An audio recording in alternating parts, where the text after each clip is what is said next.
We start to see some of the death toll coming out of the Florida building collapse. We'll go a little bit over what happened there and even a little bit of pushback against Ron DeSantis, which called it. In other news, Kamala Harris gets to the border, or at least an airport somewhere close to it. So we'll talk a bit about what happened with that and where that was going. Make-A-Wish says they're only going to grant wishes to children who are terminally ill and fully vaccinated. Yes, you heard that right. So we'll go just a bit over that and what that means and what could be going on. And we are never getting out of the Middle East as the Biden administration orders airstrikes in Syria, Iraq, and Iranian-backed militias. It's going to be all this and more. Hey, hey, hey. Do you trust the plan yet? I'm Jay Edgar, and this is Contemporary.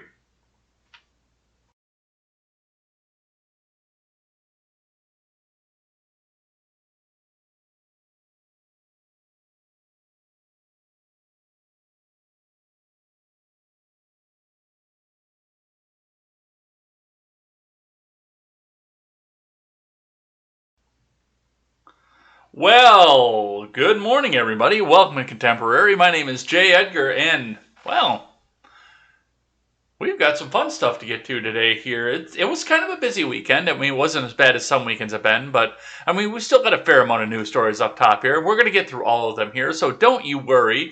Strap yourselves in, get yourselves a couple snacks, and we are going to go over what's going on over here on Contemporary. But before we get started, head on over and check out my friends from the Freedom Scoop Media Group, where we carry such great shows as The Generational Gap, The Daily Ignoramus, The Breakdown with Breckenhoff, The R-Rated Conservative, and The Freckles and Brit Show. Head on over there, check out my friends, pardon our dust while we finish out our website. But once we are back up and running, you will find great ways to help us support great creators. All right. Let's get in on the markets for the morning here, starting with the Dow. On the Dow, we are at 34,433.84. Was your Friday close. That is up 237.02 points, or 0.2%, give or take. So it looks like they had a fairly good Friday, which is, I'm a little surprised given what we're seeing from the border and some of the other things that are happening out here. And the fact that the Biden admin is saying he could veto his own bipartisan infrastructure bill. But, you know, we'll see what the investors want to do. They've got some sort of plan here because they don't like it when they lose money. In fact, they do enjoy making money more than anything. So we will see what happens with that. On your Bitcoin had a slight slide over the weekend here. Last night it was at 35,400 even. It is now down to 34,194 US dollars and 70 US cents. A little bit of a slide, but hey, if you still get into it while it's on sale, I'm still going to say we might see 100,000 here by the end of the year. So it'll depend on where it goes and what Elon Musk wants to do and say and where we go from there. But I would hold on to it. It's probably a lot more stable than the US dollar right now, so we'll see what happens with that. On your fuel, I have no idea what the fuel prices did over the weekend because I didn't do anything this weekend. I worked on the show and pretty much stuck around here because I've been gone for 2 weekends in a row. But from what it looks like here, the gas has gone up to $2.73 as your low price leader, unless you have the Gas Buddy discount perk, which I still don't know how that works here, which brings it down to $2.69 at the race in Sun Prairie. Otherwise, we see a group of 270s, anywhere from $2.73 to $2.79, with a $2.89 thrown in there. So it looks like a slight increase on the fuel coming up here, and, well, adjust accordingly for where it is that you live. Let's see what the investors have to say from IBD to start the morning. Dow Jones Futures market rally rotation wanes with Amazon near buy point. Tesla, NIO rebounding. Gene editing stocks soar. Wow. That's a headline that I never thought I'd see before. Gene editing stocks. That actually has me a little bit concerned, I'm not going to lie. All right. Dow Jones Futures edged lower Monday morning, while S&P 500 futures and NASDAQ futures rose slightly. Gene editing stocks soared at a potential CRISPR breakthrough from Intellia Therapeutics. This is from Ed Carson, by the way. The stock market rally had a strong, broad rebound last week, with the NASDAQ and S&P 500 hitting record highs and many leaders breaking out or offering early entries. The market rally could be shaping up in a healthier fashion as the economy and society start to settle into a post-pandemic new normal. I'm not going to accept a new normal. This is not a new normal. The only new normal I'm going to expect is the fact that when I stand in line at the Quick Trip, that the next person behind me in line isn't going to be close enough to reach out and give me a fucking hug. That's a new normal I can accept. Because people stood way too close before this whole commie coof thing. But other than that, no. We're not going to do this new normal, or whatever it is.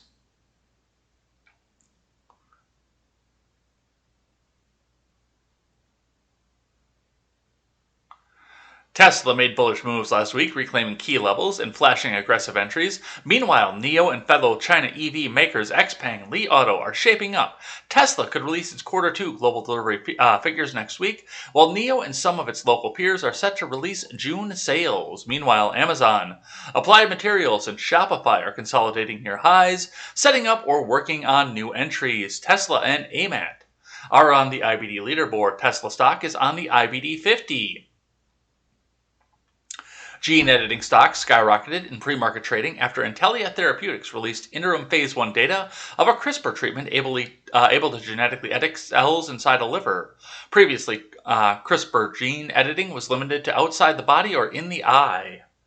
NTLA stock shot up more than 60%. CRISPR Therapeutics, Editas Medicine, and Beam Therapeutics are all up over 10%. So this still makes me a little bit nervous as we look into eugenics and gene editing for children in the womb, and I'm sure that there's going to be some sort of moral decision that gets made on that. But from what looks like what we're seeing here is this is gene editing for what's going on in an existing organ. Like, say we've got a situation where somebody's liver is failing, they'll edit the genes to try and make it repair itself. Or the eye, I guess this has been done before. I was unaware of it, but I guess this has been done before. But that's what we're seeing coming back up out of that. On the futures, Dow futures fell slightly versus fair value. S&P 500 futures climbed 0.1%. NASDAQ 100 futures rose 0.3%. The 10-year Treasury yield fell 3 basis points to 1.51 following last week's rebound, which could be a good thing given the fact that, and I mentioned the fact that Biden may veto his own infrastructure bill, but that means that we won't get the inflationary spending that's going to come back up out of this. A bipartisan infrastructure deal, which buoyed the broader market late last week, and especially heavily construction-related sectors, was at risk over the weekend. President Biden backed off a threat to veto the bipartisan deal without passage of another, even larger spending package. But Democrat congressional leaders still plan to link the passage of the two packages. Republicans say they should not be connected. Remember, overnight action in Dow futures and elsewhere doesn't necessarily translate into actual trading in the next regular stock market session. That's interesting. That's really, really interesting to me. The fact that he came out and said that if he didn't get his way, he was going to come back out and veto it. And now it sounds like he says, okay, man, just bring it here and I'll pass it. I promise, man. Okay, come on, man. But we'll see what happens with that and where that goes. All right, from Market Watch. Maybe not. All right, let's start in with the big news of the day then. We're going to start actually going over a little bit of what happened over the weekend with the Surfside building over in Miami. Starting with ABC News, Surfside building collapse. Latest, 9 dead. 152 unaccounted for as search and rescue enters its 5th day from Morgan Windsor. At least 9 people are dead and 152 others remain unaccounted for after a 12-story residential building partially collapsed in southern Florida's Miami-Dade County last week, officials said. A massive search and rescue operation entered its 5th day Monday as crews continue to carefully comb through the pancaked pile of debris in hopes of finding survivors. The partial collapse occurred at about 1:15 a.m. local time on Thursday at the Champlain Towers South Condominium in the small beachside town of Surfside, about 6 miles north of Miami Beach. Approximately 55 of the oceanfront complex's 136 units were destroyed, according to Miami-Dade Fire Rescue Assistant Chief Raid Jadala. So far, 134 people who were living or staying in the condominium at the time of the partial collapse have been accounted for, according to the Miami-Dade County Mayor Daniela Levine Cava, who noted that the numbers are very fluid. Although officials have continued to express hope that more people will be found alive, no survivors have been discovered in the rubble in the building since the morning it partially collapsed. Stacey Fang, 54, and her 15-year-old son, Jonah Handler, were both pulled from the wreckage alive and transported to the local hospital where Fang later died. F in the chat for Stacey Fang. The remaining structure still stands, was cleared by rescue crews last week, and all resources have since shifted focus onto the debris. According to Jadala, hundreds of first responders and volunteers have been working around the clock to locate both survivors and human remains in the rubble. Crews have cut a 125-foot long, 20-foot wide, and 40-foot deep trench through the pile to help enhance their surf, according to Levine Cava. On Sunday afternoon, the relatives of those still unaccounted boarded several public transport buses at the Grand Beach Hotel in Miami Beach, where a family reunification center has been set up, and were escorted by local police to an area near the disaster site so they could privately grieve, pray, and hold vigils for their missing loved ones. The cause of the partial collapse remains unknown. The Miami-Dade Police Department is leading an investigation into the incident. So far, no evidence of foul play, according to Levine Cava. Of course, it's not ruled out, the Miami-Dade County Mayor told ABC News on Friday. Nothing's ruled out, but at this point, nothing to indicate that. Built in the 1980s, the Champlain Tower South was set up for its 40-year recertification and had been undergoing roof work at the time of the partial collapse, with further renovations planned according to Surfside officials. So, a lot of information to go over here, a lot of stuff to see, a lot of stuff to talk about with this, but this is a bit concerning. It really is. The fact that this happened, that we don't know, and we will know. I'm sorry to hear that 9 people have passed away from this. I do hope that we get more survivors, but we do still have 152 that they're still looking for. But yeah, there's a lot going on here.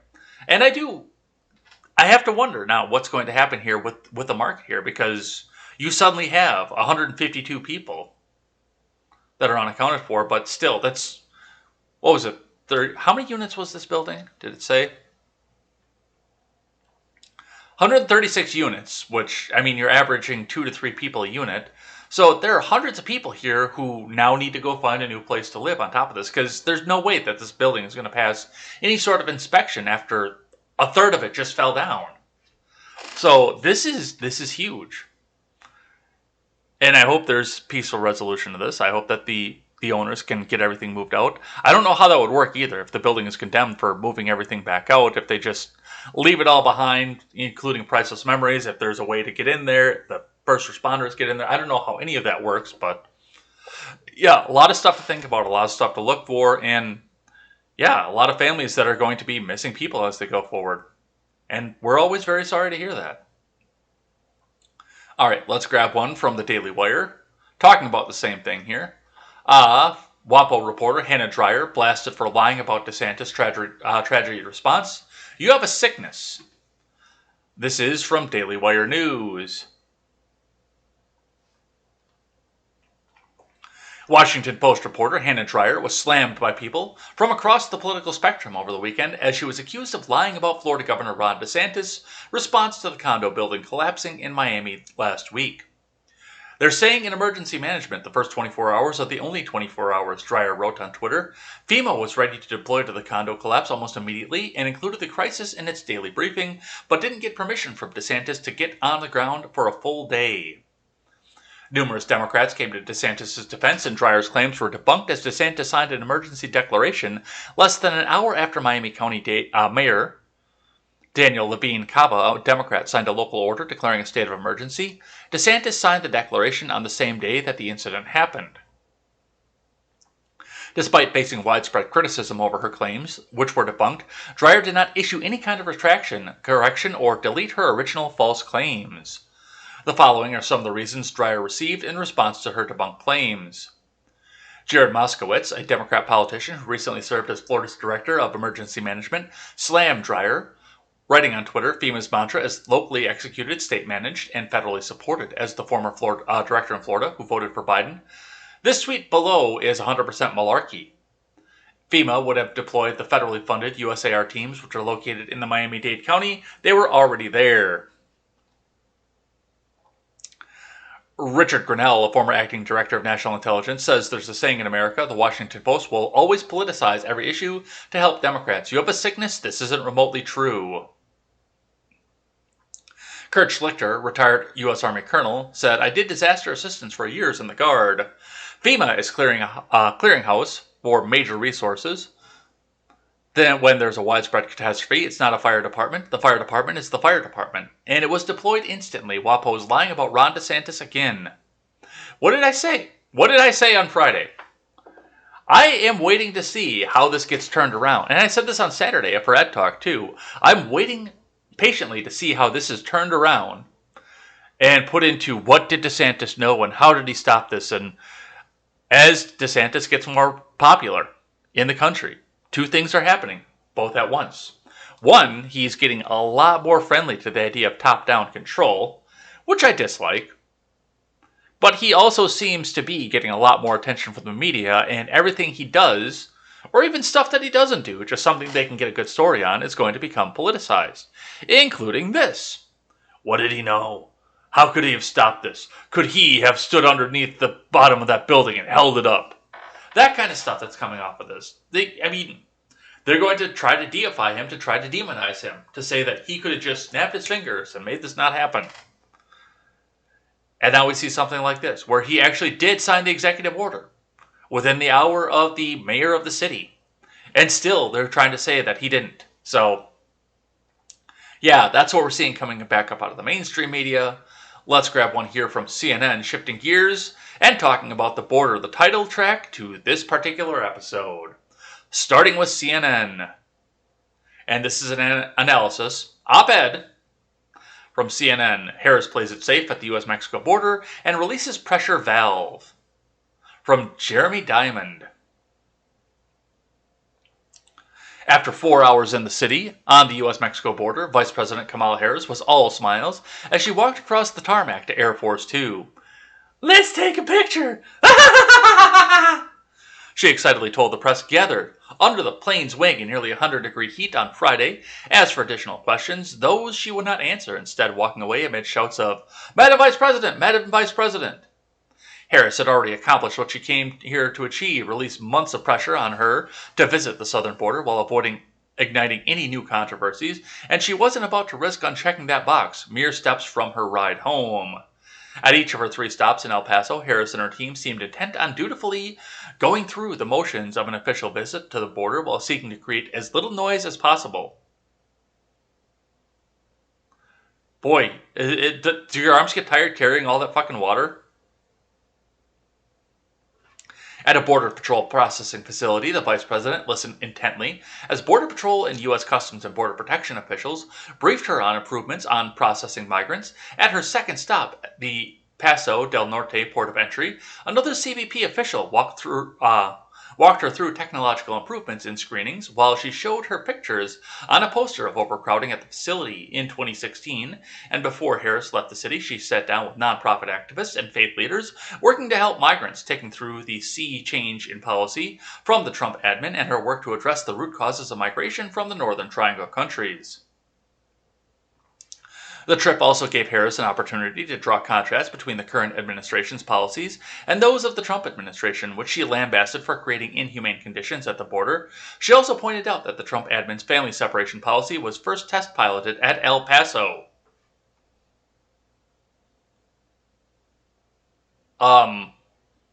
That's a Clinton thing.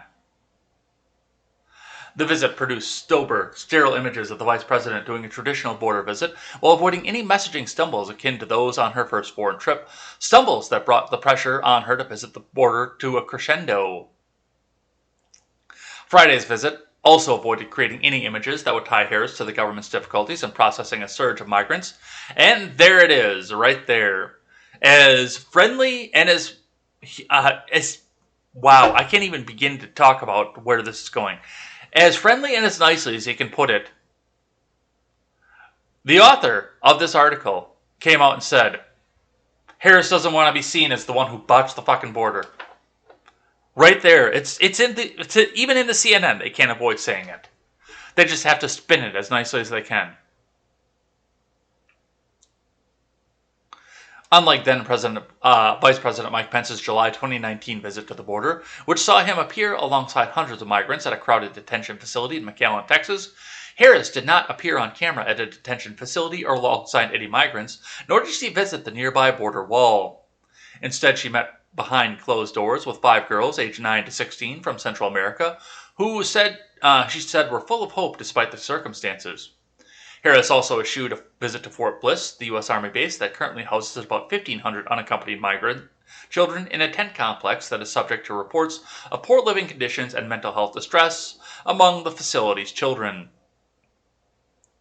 Harris spokeswoman Simone Sanders did not answer when asked why Harris did not visit the facility, which is just 2 miles from the El Paso airport, but said the administration is taking reports of unsafe conditions extremely seriously. Health and Human Services Secretary Javier Becerra, whose department oversees the migrant facility, is scheduled to visit on Monday. So, yeah, there is a ton of stuff happening even in this article, and they can't sit back and hide it from the world either. As much as they're sitting here trying to hide it, they can't hide it. They know that this is bullshit, that there's nothing, that she didn't do a damn thing. But they're going to try to spin this in a way that makes it seem like Harris is just, she's the saint. She's the one who knows what's happening. She's the one that has control of this entire situation, and she doesn't. She's going to avoid drawing attention to these facilities. She's not going to go there because she doesn't want to be seen alongside the squalor and the poor living conditions.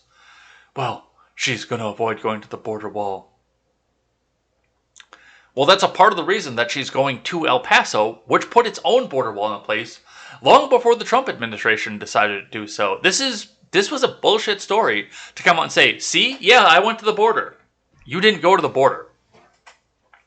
Technically, you went to a border town.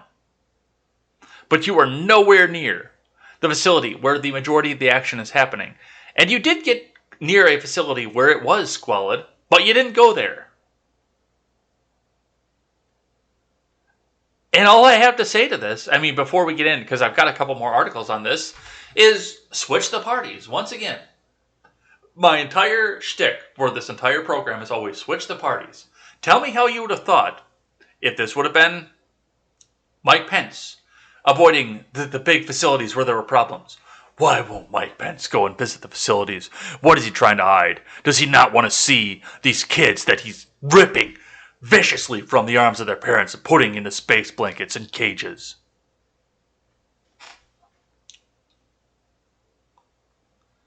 But because it's Kamala Harris. Oh, she's just fine. We're so happy that she went to the border. Look, she has everything under control. Fuck you. All right, let's grab one here from ABC 13 News. Eyewitness News. Harris glad to be at the border, expects good, productive day. This comes to ABC 13 out of Houston via the Associated Press from Alexandra Jaffe. Kamala Harris is facing perhaps the most politically challenging moment of her vice presidency during a visit Friday to the U.S.-Mexico border as part of her role leading the Biden admin's response to a steep increase in migration. I'm so glad to be here. It's always been a plan to come here. I think we're going to have a good, productive day, she said after arriving in El Paso.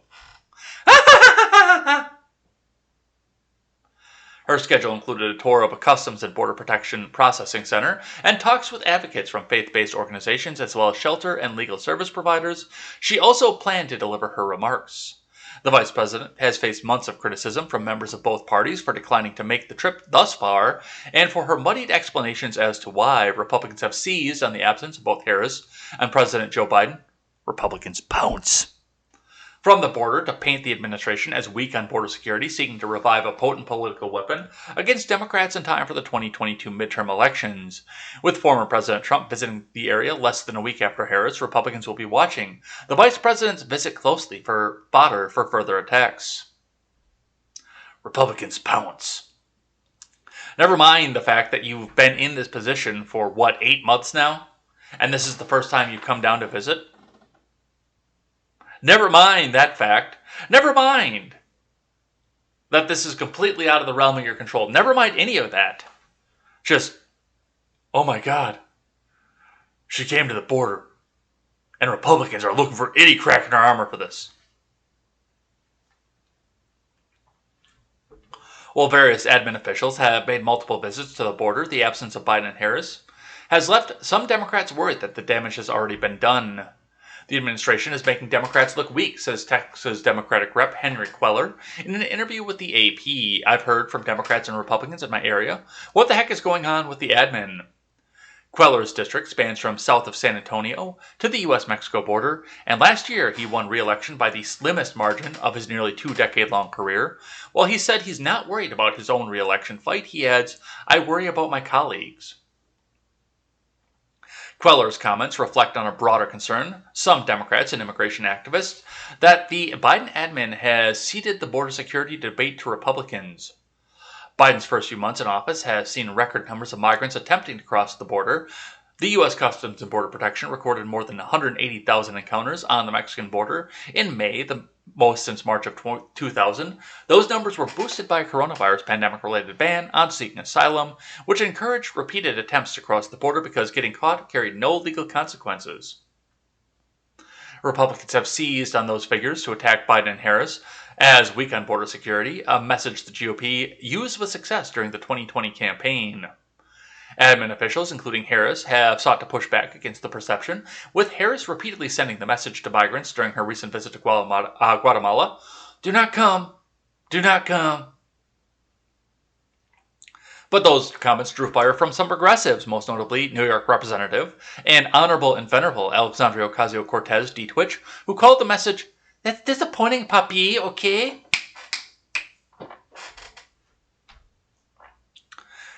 It was an incident that underscored the political no-win situation Harris finds herself in, taking on an intractable problem that's bedeviled past administrations and has been used by both parties to drive wedges and turnout during campaign season. If Biden chooses not to run for a second term, Harris will be seen as the leading contender to replace him. God fucking help us. And the immigration issue could become either a chance for her to showcase her accomplishments or an albatross. Indeed, Republicans preemptively hammered Harris over her border visit, with Trump claiming credit for her decision to go. Yeah, it probably was, because he came down, sat down with Abbott, and said, "Okay, I'm going to the border. I'm going to see what's going on here and what we can do." And still, I don't know where he's going in Texas, but I've got this feeling it's not going to be El Paso. I've got this feeling he's going right down to the Big Donna facility that's been the center of the news, until they found something that they could replace it with in the news. And we're seeing a lot of things go on with this. And,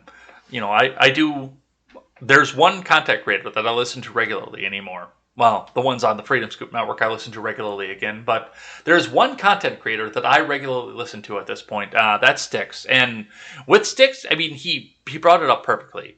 You had the G7, where the president was wandering around like an idiot, like he had no idea where he was going. And then we had the Russia-Putin meeting,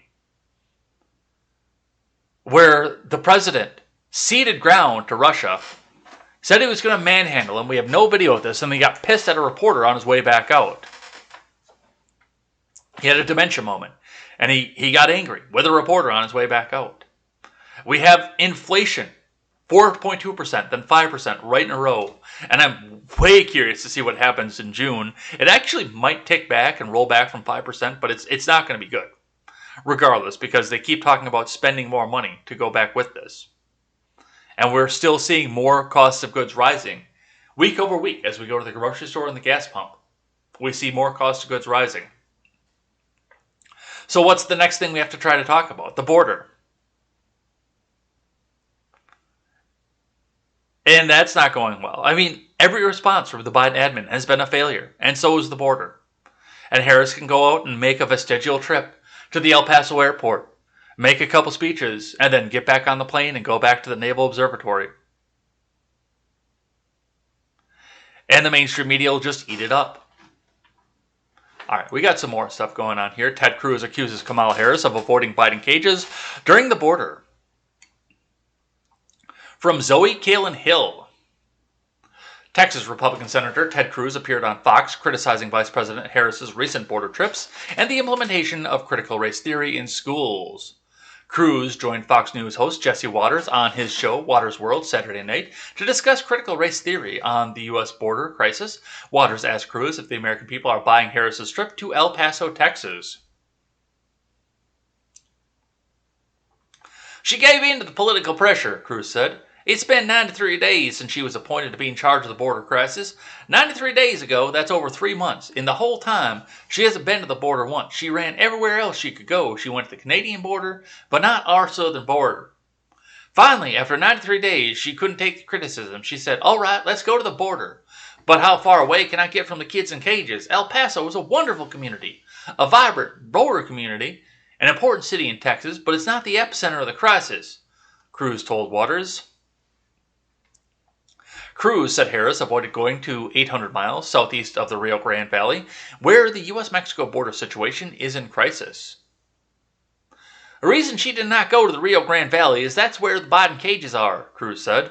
That's where you see cage after cage after cage of little boys and little girls sleeping on the floor. No mats, no cots, side by side, one after the other, wrapped in reflective emergency blankets. That's where you see facilities at the rate of COVID positivity of 10%. President Biden and Vice President Harris wanted to avoid those kinds of facilities being caught on camera, according to Cruz.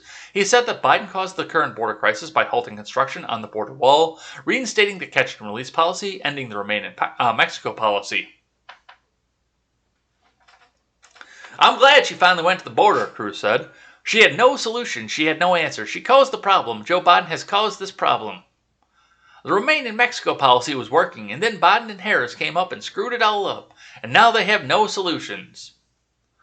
Waters added that going to the Rio Grande Valley will look bad for Harris in the future. He said the association with Biden cages could be used against her by far-left figures if she were to run for president. God help us all. Once again. It's optics. She doesn't want to go down where the action is, Waters said. She doesn't want to get photographed standing next to cages, standing next to Border Patrol. She wants to run for president herself, so she doesn't want those images out there. That's pretty cowardly, if you ask me. And yeah, that's absolutely right. 800 miles from where the crisis is to a nice situation where the wall is working and we're not having near as many. And yes, there's still the 1,500 people in the Army facility in El Paso, but it's not near the capacity filling and capacity multiplying situation they have in the Rio Grande Valley. It's just not. But you got to go down and be safe and say, see, I did go to the border. All right, from the New York Post. Why Kamala's photo op trip to the border won't do much to slow the waves of immigrants, from Post editorial board. So this is an op-ed as well. A full 94 days after President Biden tasked her with leading the White House response to the illegal immigrant surge, Vice President Harris finally visited the southern border, and she brought one of the root causes with her, an open-armed Democrat encouraging more migrants to take the dangerous trek. Even with some Dems criticize Harris for choosing the El Paso, Texas for her first border stop, the epicenter is down there in the lower Rio Grande Valley, the lower part of my district, Representative Henry Queller said. In El Paso, you're not going to get a true picture of what's happening. Well, she doesn't want a true picture of what's happening, because then the media will put out a true picture of what's happening. The Rio Grande Valley, hundreds of miles away, is seeing 230% more crossings than El Paso. Queller suspects Harris's team wants a politically safer trip in a district with a friendlier congressman, and Representative Verona Escobar delivered, greeting Harris with a welcome to my community to the new Ellis Island, to the capital of the border. Ellis Island processed millions of legal immigrants. Escobar is luring illegal migrants, even after seeing stories of smugglers dropping toddlers off over border fences. Harris's claims, we made progress on the crisis, which are true, we suppose, if you consider skyrocketing growth in illegal crossings progress. In May, detentions hit a 21-year monthly high of 180,000. Biden backed his Veep's trip, saying that she set the criteria to know what we need to do. Yet his firing of Border Patrol Chief Rodney Scott on Wednesday is more proof his team is clueless. Scott didn't cause the surge. Biden's reversal on his predecessor's successful policies did, halting border wall construction, putting a moratorium on deportations, and ending the Remain in Mexico policy that saw migrants awaiting their case results outside the country. Never listen to somebody who says you can't do something, Harris told a group of unaccompanied girls she met with. What bizarre advice to give those sent alone as lawbreakers. Instead of announcing changes that would have a real effect, Harris's office released flattering quotations from her meeting with the girls, with one reportedly telling her, You're an example to all of us. So, I mean, the New York Post is not going to be friendly to the Biden admin. They're not friendly always to the Trump admin either, but they're not going to be friendly to the Biden admin. And this is something we need to see. This is something we need to watch. Because this is going to affect how the next election goes, both in 2022 and 2024. And the mainstream media is going to do whatever they can to try to cover this back up. All right, here's a picture of what's going on. Informed with Anthony tweets out protesters outside the Border Patrol station awaiting VP Kamala Harris. Let's watch this. Kamala, you know Trump won. Fuck Biden. Kamala hates Mexicans. God bless our border wall. How many little girls need to be raped?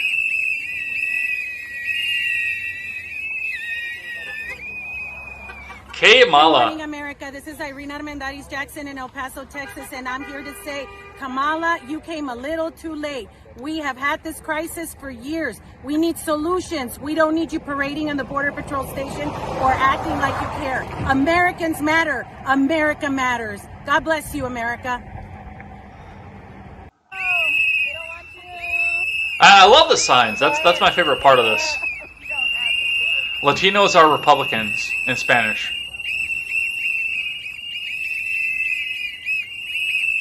You made a wrong turn. This isn't Europe. Kamala, do you hear their screams? Yeah, absolutely. And everywhere she goes on the border, she gets protested. Guatemala, the border, Mexico. She got protested in all the places she tries to go for the border. And it's funny to me because, I mean, Republicans are supposed to be these evil white supremacists that don't want any brown Latin kids in the country. Well, here's what's happening. When you come down and ignore the crisis that's up there and just let this flood as it is. You love to see it. And this is a peaceful protest. Not a mostly peaceful protest with a car dealership burning behind the reporter, but this is an actual peaceful protest too. All right. From Newsweek. Protesters await Kamala Harris at border with Kamala and Trump won signs from Jason Lemon. Critics of Vice President Kamala Harris were lined up to protest early Friday morning ahead of the Vice President's first visit to the U.S.-Mexico border in El Paso, Texas. Harris, who President Biden tasked with spearheading his administration's response to undocumented immigration and the influx of migrants at the border, is scheduled to visit the El Paso Central Processing Center, a U.S. Customs and Border Protection facility, on Friday. The Vice President will be joined by Secretary of Homeland Security Alejandro Mayorkas, as well as a couple of Democratic lawmakers. Protesters awaiting Harris's arrival held signs showing support for former President Trump, with some falsely asserting that Trump won. It's always got to be the falsely asserting. It's always got to be, here, they're falsely asserting that Trump won. The 2020 election, they've got to repeat that so many times that you believe it.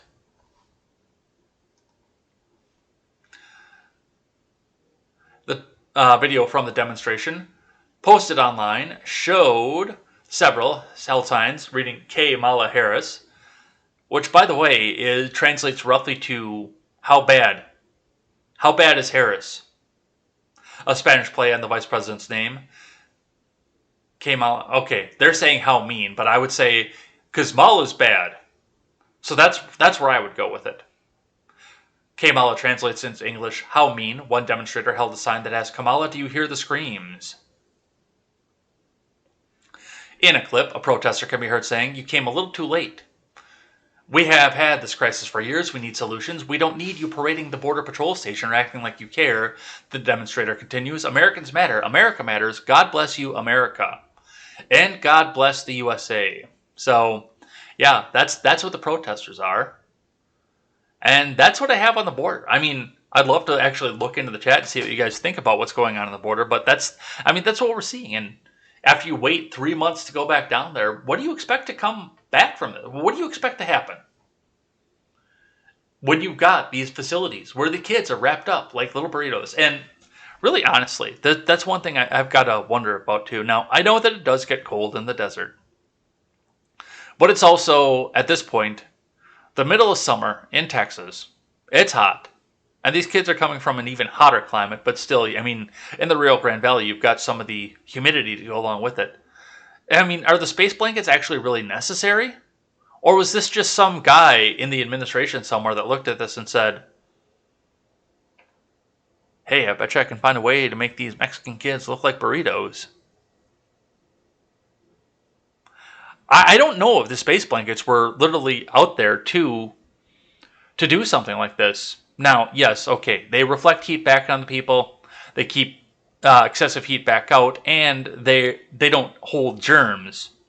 So I can see some of the purpose for using the space blanket, other than just grabbing a regular cloth blanket. But my God, that's got to be a bunch of money to go back out there and buy all these space blankets to do so. So that's what we're seeing coming up out of the border. Let's shift gears a little bit and shift the tone as well here, because we got to tone it down just a little bit, because it's time for NPR.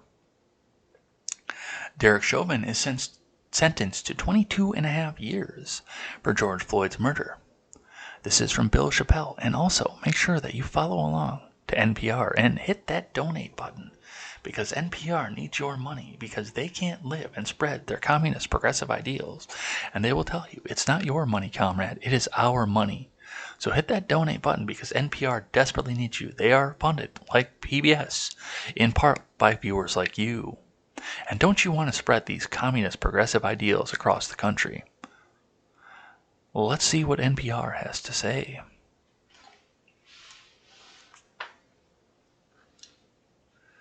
A Minnesota judge sentenced Derek Chauvin to 22 and a half years in prison Friday for the murder of George Floyd, a punishment that exceeds the state's minimum guidelines but falls short of prosecutors' request for a 30-year sentence. As he issued the sentence, Hennepin County Judge Peter Cahill said Chauvin will be credited for the 199 days he's already served. The sentence is one of the longest a former police officer has ever received for an unlawful use of deadly force, Minnesota AG Keith Ellison said, calling it a moment of real accountability. Cahill detailed his reasoning in his 22-page legal memorandum. In court, he spoke about pain, something that has he said has marked this case. That's not justice being blind, Peter Cahill. That's you being a partisan fucking stooge. I want to acknowledge the deep and tremendous pain that all the families are feeling, especially the Floyd family, Cahill said. You have our sympathies, and I acknowledge and I hear the pain you are feeling. It has been painful throughout Hennepin County, throughout the state of Minnesota, and even throughout the country. But most importantly, we need to recognize the pain of the Floyd family. Chauvin offered little reaction when the sentence was announced. As soon as Cahill adjourned the hearing, Chauvin stood, nodded to his attorney Eric Nelson, and followed a sheriff's deputy out of the courtroom. After the hearing, attorney Benjamin Crump issued a statement along with the Floyd family saying that the sentence brings healing and accountability. For once, a police officer who wrongfully took the life of a black man was held to account, the statement said.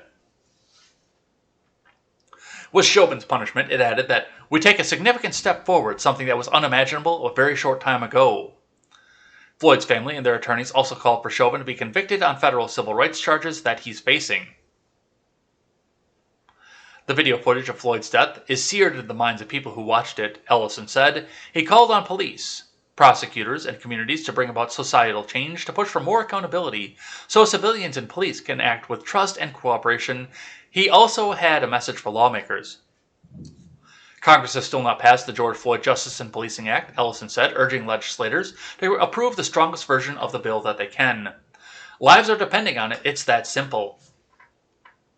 In April, a jury found the former Minneapolis police officer, who is white, guilty of murdering Floyd, who was black, on Memorial Day. The killing triggered massive protests against racial injustice and also prompted reviews of police use of force, including how much law should protect officers when somebody dies in their custody. So there is quite a bit that goes on with this. There's quite a bit to say, there's quite a bit to see, there's quite a bit to look at when we talk about what's happening with this. And I don't think Cahill did this in accordance with the law. I don't think Cahill did this. I think that is, and I haven't read his legal memorandum. I'd like to, so I'm going to save this article and see what happens in the 22-page legal memorandum. But I'm willing to bet it's going to be 22 pages of a bullshit workaround of saying, the mob told me I had to do this. What are we saying? Somebody with no criminal record is getting the maximum sentence of anybody in history. And persecutors are calling for more. This isn't justice. This is mob justice. We all know, full off, we found out that one of the BLM members was a member of the jury and lied to get onto the jury, where he could sit in and put pressure on people.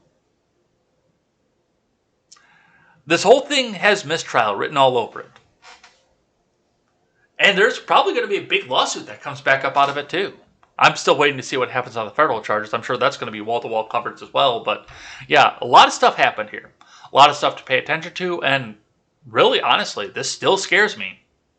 For what happens when, your person sitting behind your golden microphone suddenly decides that, or he doesn't decide, the government suddenly decides that he's too much trouble to be worth. And then just some simple thing that happens out on the road, I don't know, he's driving along somewhere, and somebody accidentally jumps out in front of him. And suddenly and of course that person happens to be, have different colored skin than him. I don't use that term that the mainstream media likes to use, the sanitized way of saying colored people. I don't like using that term. I hate that term, in fact. But some person with a different colored skin than the podcaster with the golden microphone just happens to fly out in front of his truck accidentally and dies. And suddenly that guy is sitting here for a hate crime and the jury comes out and just says, "Crucify him! Crucify him!" This has real implications for people who are against the current administration and the current government. This was a political hit job. And we'll see the after effects coming from it for a long time. All right. Liz Power says, what an odd question to open up coverage of Chauvin's sentencing. Fox News anchor, is there a number, some kind of magical number in there, that can somehow miraculously satisfy Americans on both sides of the political aisle? Let's have a listen. Former police officer Derek Chauvin set to learn his fate in just minutes after a jury convicted him of murdering George Floyd. Chauvin, of course, pressed his knee onto Floyd's neck for 9 minutes and 29 seconds as Floyd was face down with his hands cuffed behind his back. That murder, of course, sparking nationwide protest, many of which ended up turning violent in U.S. cities. Chauvin himself is now facing up to 40 years behind bars. Let's bring in Martha McCallum. She's the anchor of the story. She has been following the murder of George Floyd since day one. Martha, I think a good place to start here before we dig into the specifics of the sentencing today is there, we're looking at a range of 10.5 to 40 years for Chauvin.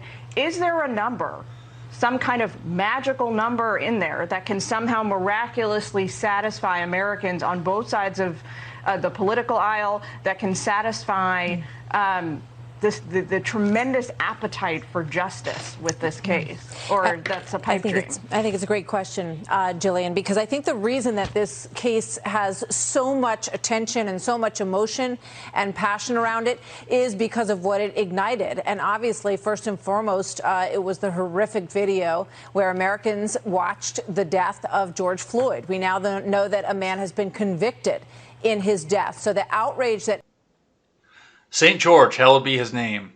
No, there wasn't a number that was going to be satisfying to both sides, because most people with a brain, actually, I think most people with a brain look at this and say that this could have just got down on man 2 or man 3 and been done with it, and time served plus a couple of years could have been done with this. But, we sit here and we see the protesters, the people who made the George Floyd Square, who, when the city tried to pull the concrete barriers away from George Floyd Square, they went back and stacked up pallets in its place, which Tim Walz, just take the L. I told you that. That is a peaceful protest, as long as they're not killing each other while they're in there. That is a peaceful protest. Take the L. You've lost that block of your city. Now move on. And let these people burn themselves out. Let them, it's a temper tantrum. Let them cry themselves out. But as far as, as far as this, no, these people who were in George Floyd Square, they're calling for the death sentence. They say, charge this man with murder one, bring back the gallows, bring back the death penalty for just one person, and then eliminate it back again. Although I would almost imagine that they don't want the death penalty out there either. They want this guy to go to prison where he can face down all the people that he's arrested before. This reeks of a hit job. But yeah, the MAGA people are out there, the Pack the Blue people are, well, he's innocent, he shouldn't get anything. And Maxine Waters and her simp followers are, crucify him, crucify him. There is no middle on this. There's no number that would satisfy both people. Whatsoever. But regardless, 22 years. From the Dissociated Press. Chauvin's mother calls her son honorable and selfless. I've got no author given. The mother of former Minneapolis police officer being sentenced on Friday in George Floyd's death told the judge that her son is a quiet, thoughtful, honorable, and selfless man who should not receive a lengthy sentence. Carolyn Paulenti made the statement in court before her son, Derek Chauvin, heard his sentence on second-degree murder charge. She didn't mention Floyd by name. Derek has played over and over in his head the events of that day, Paulenti said. I've seen the toll it's taken on him. I believe a lengthy sentence will not serve Derek well. When you sentence my son, you will also be sentencing me. I will not be able to see Derek, talk to him on the phone, or give him our special hug. She told Judge Peter Cahill that Chauvin has a big heart. My son's identity has been reduced to that as a racist, she said. I want this court to know that none of these things are true and that my son is a good man. People outside the courthouse shook their heads and gasped in exasperation. As Chauvin's mother spoke, they broke out into chants of no justice, no peace as Chauvin's mother concluded her statement. One of the Floyd brothers, Philanese Floyd, said of Paulenti's remarks, I understand that because that's her son. The same way she spoke up for her son, I spoke up for my brother, he said. So we all love our loved ones, but the fact that I will never see my brother again is worse because she will still have the opportunity to see her son in the cell anytime she wants to. Civil rights leader and notable race baiter, Al Sharpton, said that while he respects Chauvin's mother, he doesn't. Chauvin did not respect Floyd. The one that seemed not to understand the bond between a mother and a son is the man who pointed a gun at a pregnant woman's belly. No, of course, Al Sharpton wouldn't say that because that goes right against the narrative. When his son would call out for his mother, his drug-addled girlfriend, that was no longer alive, was not the Floyd family. It was her son, Derek, because that did not make him stop when he heard a man call for his mother, Sharpton said. Fucking spare. And this, I was so blackpilled on Friday when I started to see this stuff floating around and the horrible language that people on Twitter were using about Derek Chauvin's mother. That's his mom. She didn't kneel on his neck. Neither did Chauvin, but that's a story for the jury to decide. That's his mom. There's no reason for you to be othering her the same way that you're othering the rest of us.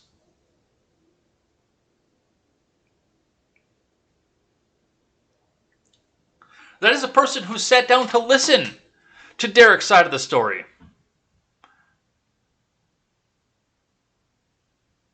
Something that none of you have ever done. And yes, I know that he had the opportunity to testify, but at the point where the mob was chanting, crucify him, all that was going to do was make more harm than good.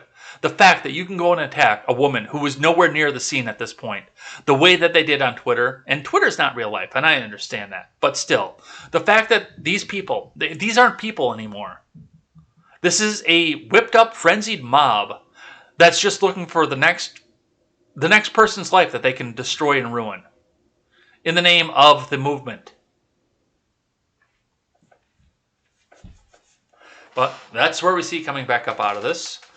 From the Blaze. A little bit of a different shifting gear, but also in law enforcement here. Chicago, crazy dashcam video captures frightening moment. Gunman opened fire at busy traffic light. From Paul Saka. Shocking dashcam video shows the alarming moment that gunshots rang out at a busy traffic light in Chicago.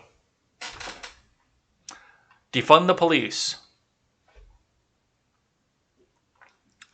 Huber Perez Negron was caught in the traffic in Chicago's Chatham neighborhood. Oh.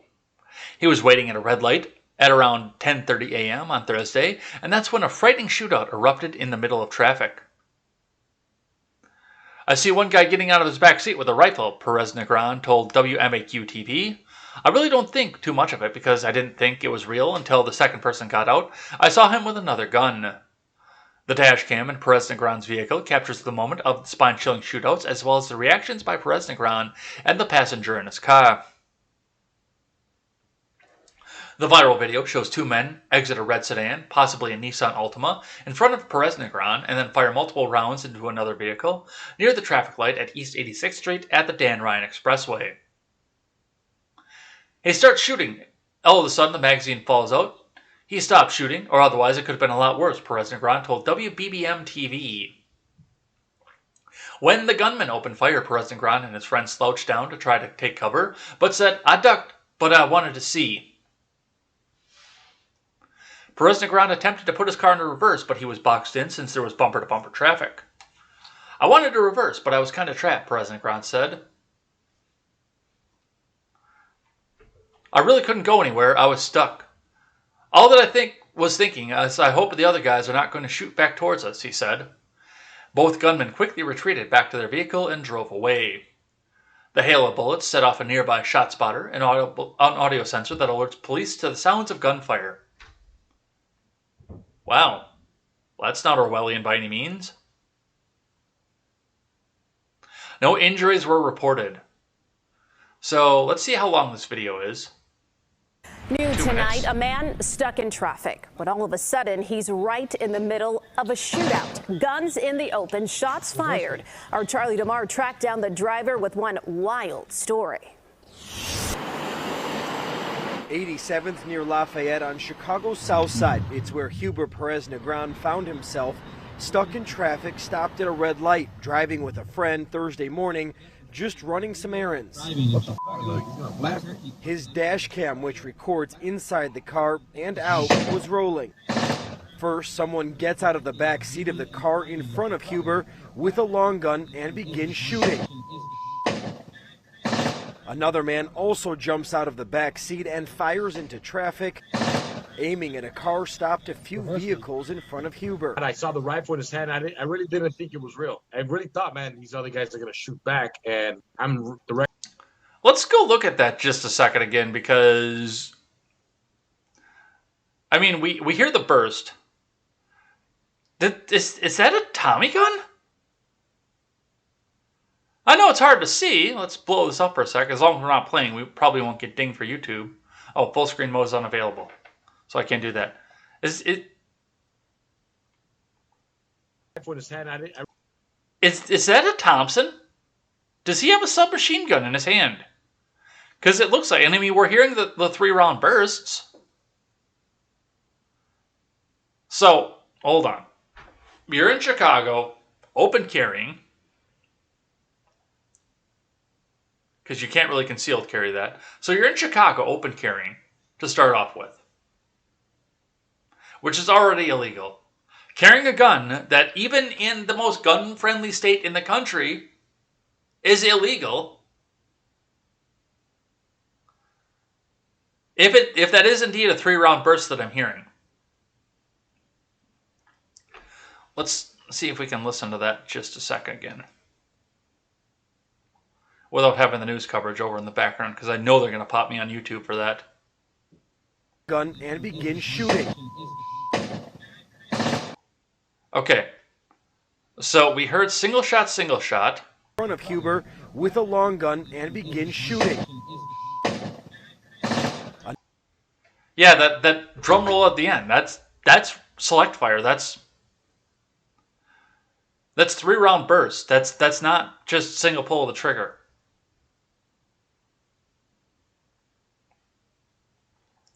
So on top of that, a firearm that's already illegal on top of it. And you think another gun law is going to stop people from breaking gun laws? Anyway, that's what we see coming back up out of that. Thank you to Perez Negron for sharing that out for us. All right, from NPR, we're going to go back down onto that quiet voice once again. In suing Georgia, Justice Department says state's new voting law targets black voters. This is from Barbara Sprunt, and we're citing from them twice, so we need to give them even more money. The ads and the tax money is not enough. NPR needs all your money. Anything that you don't need, just starve yourself if you can give more to NPR. Because those microphones that amplify out the voice in a quiet manner like this are not cheap, and they need more expensive microphones to tell you what communism can do for you. NPR, National Progressive Radio. Let's see what they have to say.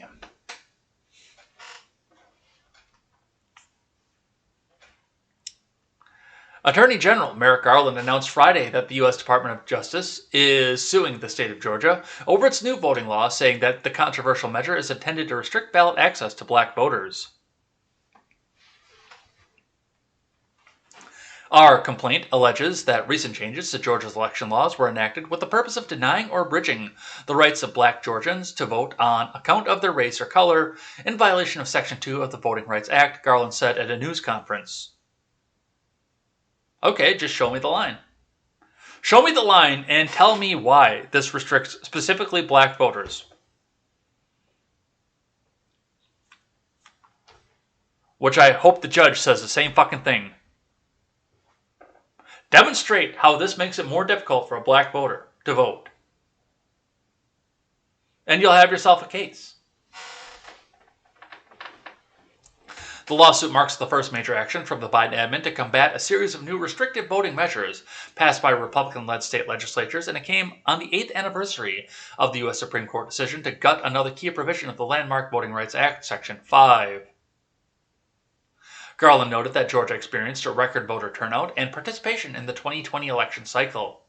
In March, Georgia Governor Brian Kemp, a Republican, signed Senate Bill 202, a 98-page omnibus measure that made sweeping changes to the state's absentee voting rules, adds new voter identification mandates, and nearly cuts in half the amount of time for voters to request a mail-in ballot. It also expands early voting access for most counties and formally codifies Sunday voting hours as optional. The legislation outlaws passing out foods or drinks to voters within 150 feet of a polling place or too close to voters waiting in line, a provision that Assistant Attorney General Kristen Clark, who heads the Department's Civil Rights Division, highlighted at a press conference. Historically, minority voters in Georgia have disproportionately been more likely to wait in long lines to vote in person on Election Day, she said.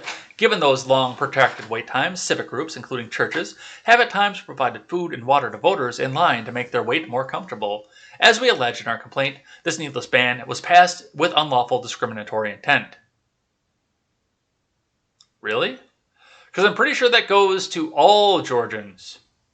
And once again, what I've said from the top, from the first time that they said long lines, and every time I talk and hear about long lines somewhere, every single time I hear about long voting lines, I remind you that it is your municipality, not the state, and not the country, that decides how many precincts you have and how many voting locations that you have. Now, even living in the inner city, I have never lived in a place where I've had to wait the longest I've had to wait in a line was like 20 minutes to go and vote. That's the longest I've ever had to be in line. On a rainy day in Kenosha, in the district that I lived in. Because where I lived at the time, you had one voting location per precinct. Now, once you get into cities like Milwaukee, you do see situations where, because the precincts are so close together, because the city's so big, because people are packed in so densely, you will see situations where they will combine X number of precincts into one voting location. Usually it'll be at an arena or a big church or something, but they'll have several precincts voting out of the same location. Then you'll get lines. But interestingly enough, before the midterms, and you didn't hear a lot of talk about this on the national stage, but we heard it down here because this was going to be the thing that was going to cripple Tony Evers, and he was going to make it impossible, and Scott Walker was going to win, and Scott Walker is the evil person that's making it happen, even though it was Tom Barrett's decision in Milwaukee, was that in 2018, several locations were closed in Milwaukee. Several polling locations were closed and consolidated into one polling location, which, yes, of course, you've got a massive line because of it. And I remember seeing it. They did the same thing in Green Bay, actually, too. Both Democrat mayors, by the way. You didn't hear about that at the national stage, but yeah, they went in and closed a bunch of precincts. So yes, we had to see the images of this long line. And then they accidentally found a box of absentee ballots. It was before mail-in balloting, so it was accidentally found a box of absentee ballots in a car, in the airport, in the trunk. And all of them just happened to be for Tony Evers. Interesting. But that's what comes back up out of this. Yeah, that's your municipality that decides where your polling precinct locations are, not the state government. So if you have a problem, talk to your mayor. Clark also said the Georgia legislature passed the bill through a rush process that departed from normal practice and procedure. The version of the bill that passed the state Senate was 3 pages long. Days later, the bill ballooned into over 90 pages in the House. The House held less than 2 hours of floor debate between the newly inflated SB 202 before Governor Kemp signed it into law the same day. She said, "These legislative actions occurred at a time when the black population in Georgia continues to steadily increase, and after a historic election that saw record voter turnout across the state, particularly for absentee voting, which black voters are now more likely to use than white voters." Garland said the lawsuit is the first of many steps the department has taken to protect the right of vote for all eligible voters. He said the Civil Rights Division will continue to examine voting laws that other states have passed. "We will not hesitate to act," Garland said. The Justice Department announced this month it would vigorously defend voting rights. Garland said that the department will double our number of voter enfranchisement lawyers and focus attention on litigation related to voting rights. Yeah, basically you've come down and figured out that nothing you can do is going to legislate this into place, even if, and this legislation that they tried to pass out of the House had nothing to do except for set the stage for Merrick Garland to go back and do this and bring attention back to the filibuster because they needed to come back and they needed to demonize that again going into the 2022 midterms. This is all political posturing at this point. And yes, now Garland can come out and say, we're going to sue, and this is going to fall on his fucking face. This isn't going to go anywhere. Where do you think this is going to go? Article 2, Section 1 says states have the right to operate their elections as they see the most fit. What is the federal government going to do? This isn't interstate commerce. And if it is interstate commerce, you have bigger problems. All right. I got some more stuff here. Shifting gears once again from Fox Business. Disclaimer. My family has done huge things, even this year, for Make-A-Wish. My aunt, who passed away from cancer herself, after she got too sick to work her regular job, shifted gears and focused her time for the waning parts of her life to coming together and putting Make-A-Wish kids into their wishes as much as they could. My family's been doing this for the better part of 2 decades to try to help Make-A-Wish kids. My grandma has personally escorted, I believe, 3 Make-A-Wish kids into their wishes. Trips to Disney, trips to concert, trips to anything like that. This one hurt me a lot when I read about this. This one actually physically hurt me inside when I heard about this. All right. From Fox Business, Make-A-Wish to grant fully vaccinated children wishes involving air travel, large gatherings in September. From Lucas Manfredi. Make-A-Wish American President and CEO Richard Davis announced that the foundation will resume granting wishes involving large gatherings and air travel within the U.S. and federal territories for fully vaccinated children and their families beginning September 15th. Make-A-Wish previously suspended air travel and large gathering involved wishes following the spread of the commie fucking coof. We've approached this reasonably with a focus and diligence for your family's health and safety, Davis said in a video shared on Twitter Thursday morning, noting the decision was made in a consultation with doctors and medical professionals throughout the National Medical Advisory Council after monitoring public health organizations like the U.S. Centers for Disease Control and Prevention and the American Academy of Pediatrics. According to Davis, critically ill children and their families will need to be 2 weeks past completion of either a 1-dose or 2-dose vaccine. While Make-A-Wish will not require proof of vaccination, parents will be required to sign a form confirming that they and their children are compliant with the policy. Despite the announcement, none of the available COVID-19 vaccines are currently approved for children under the age of 12.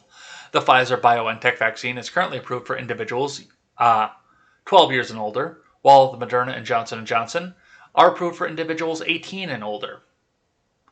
Following criticism on social media, the Foundation's decision to exclude unvaccinated children, Make-A-Wish clarified the statement to Fox Business that it will not require anyone to get vaccinated to receive a wish. We understand that there are many families whose children aren't eligible for the vaccine yet, and we know that there are families who aren't choosing to get the vaccine.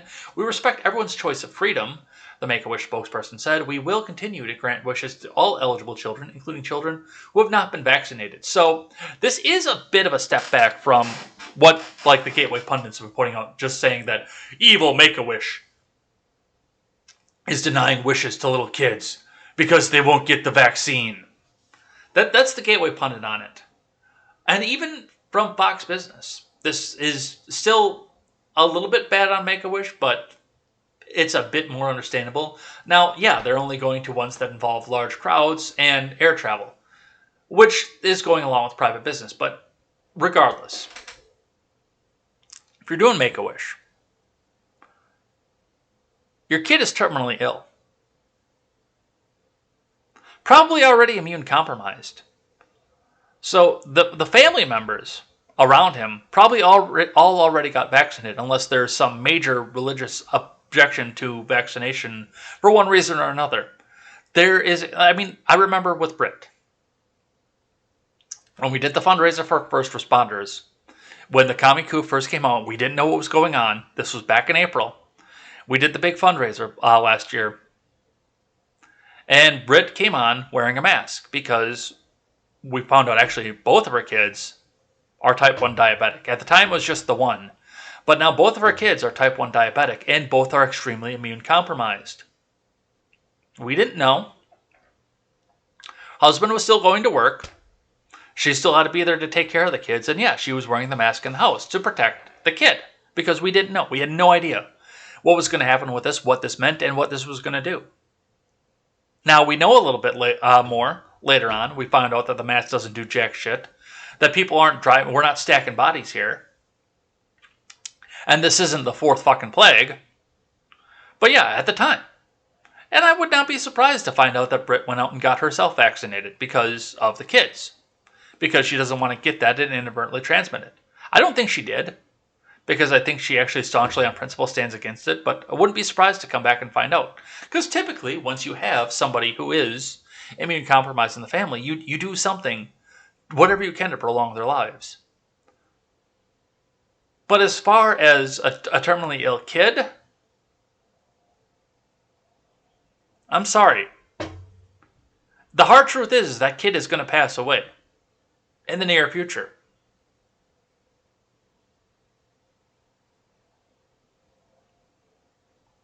The kid just wants to go out and go to Disney for once, or go to a concert, or go to a mass gathering event, or go to a baseball game, or something else like that.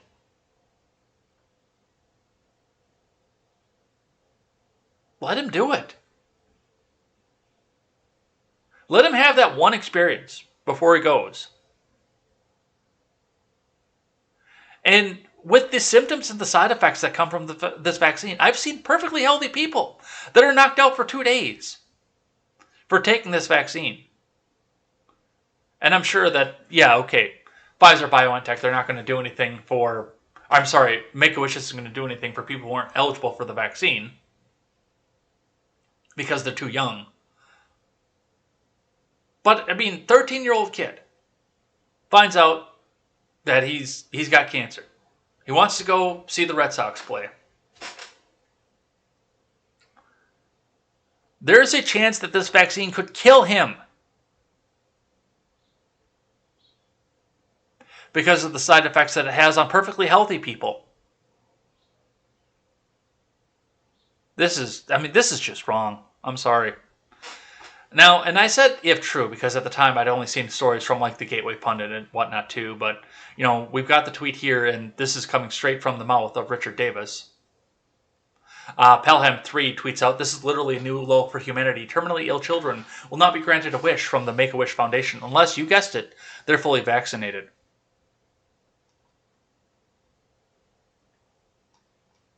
And CEO of Make-A-Wish America. And over the past year, we spent each day at Make-A-Wish preparing for the moment when every possible wish could safely move forward. We've approached this responsibility with a focus and diligence for your family's health and safety. Now, we've consulted with doctors and medical professionals throughout the National Medical Advisory Council, and we've been monitoring public health organizations like the CDC and the American Academy of Pediatrics. And based on their collective guidance, today we're making a big step forward in delivering hope to you, our Wish kids, and our Wish families. I'm excited to share that Make-A-Wish will resume granting air travel wishes within the United States and its territories, as well as granting wishes involving large gatherings for vaccinated Wish families as soon as September 15th of 2021. All Wish participants, including your Wish kid and any siblings, will need to be 2 weeks past completion of either a 1-dose or a 2-dose vaccine. While we won't ask for proof of vaccination, we'll ask for any adult participant to sign a letter of understanding that certifies that they and any minors participating in the Wish are vaccinated and understand the risks of traveling at this time. So there it is, right from the mouth of the person who's granting the wishes. You have to be 2 weeks out. This is just horrible optics for a lot of things, and I'm sorry, it's hard for me. It really is. But that's what we're seeing coming back out of that. I've got one from the Daily Mail talking about a little bit of the backlash that came from this. Make-A-Wish Foundation is condemned for refusing to grant unvaccinated children any requests involving flights or large groups, even though COVID shots are only available to kids over 12. From Christopher Eberhardt for DailyMail.com. Make-A-Wish Foundation bosses have been blasted for refusing to offer wishes involving flights or large gatherings for unvaccinated children, even though youngsters under 12 aren't eligible to receive COVID-19 vaccines. Richard Davis, CEO and president of Make-A-Wish, said in a video message on Thursday that wishes involving air travel and large gatherings will resume on September 15th for those who are 2 weeks past full vaccination. Davis said his team had made their decision after consulting with doctors and medical professionals in a National Medical Advisory Council, as well as heeding advice from the CDC and the American Academy of Pediatrics. "We've approached this responsibility with a focus and diligence for your family's health and safety," Davis said. Make-A-Wish will resume granting air travel wishes within the U.S. and its territories, as well as granting wishes involving large gatherings for vaccinated Wish families as soon as September 15th. Davis said they won't require proof of vaccination, but said adult participants will have to sign a letter of understanding that certifies that they and any minors participating in a Wish are vaccinated. Vaccinations are currently only available to children ages 12 and up in the U.S., with trials underway to see if they're safe for use on younger children too. So, I mean, with that, that's some of the pushback that comes off it. Dave Miller says, "Complete shame among many other issues. My son has respiratory issues, and we've been advised not to get him vaccinated. Although he has had his Make-A-Wish, we would be devastated to find out that his wish would not be granted. I feel so bad for children who won't get a wish." Braveheart says, "Let me get this straight. Make-A-Wish Foundation CEO Richard K. Davis states children who have terminal illnesses will not be granted a wish without being vaccinated. At the moment, I can't think of anything more callous." The Make-A-Wish Foundation is going to discriminate against unvaccinated terminal kids. What a disgrace of a world we live in. Our children deserve better. The Make-A-Wish Foundation has announced that they will only be granting wishes for kids who's been vaccinated. A vaccine has very serious reactions for kids than COVID itself. The CEO needs to get tons of backlash for this medical discrimination. And yeah, that's part of the problem. And that's one of the things I pointed out when I started talking about this is a lot of the times, especially with some of the mild cases that have happened. Now, I think there are some false positives that went along with that. But with some of the cases that have happened out there, as mild as they've been, the vaccine is worse than... or the side effects from the vaccine, rather, are worse than the actual sickness. And yes, absolutely, I'm glad that he got the pushback that he did. All right, we got to keep going. We got to finish up here. From the Associated Press, from Bernard Condon, says Trump's company could face criminal charges in New York City. Okay, what about the man himself? Tell me what you're going to do to get the man himself, because that seems to be the most important things to you, but we're going to take his organization instead. Manhattan prosecutors are considering filing criminal charges soon against Donald Trump's company, stemming from a long-running investigation into the former president's business dealings. The New York Times, a former newspaper, citing sources familiar with the matter, reported that charges could be filed against the Trump organization as early as next week related to fringe benefits the company gave to top executives, such as use of apartments, cars, and school tuition. Trump Organization lawyer Ron Fischetti said he met virtually with prosecutors Thursday around 1.5 hours to try to persuade them not to seek criminal indictment against the company, but that the charges would not be unexpected. Well, yeah, something that says Trump on it in New York. What are you expecting to happen here, or not to happen?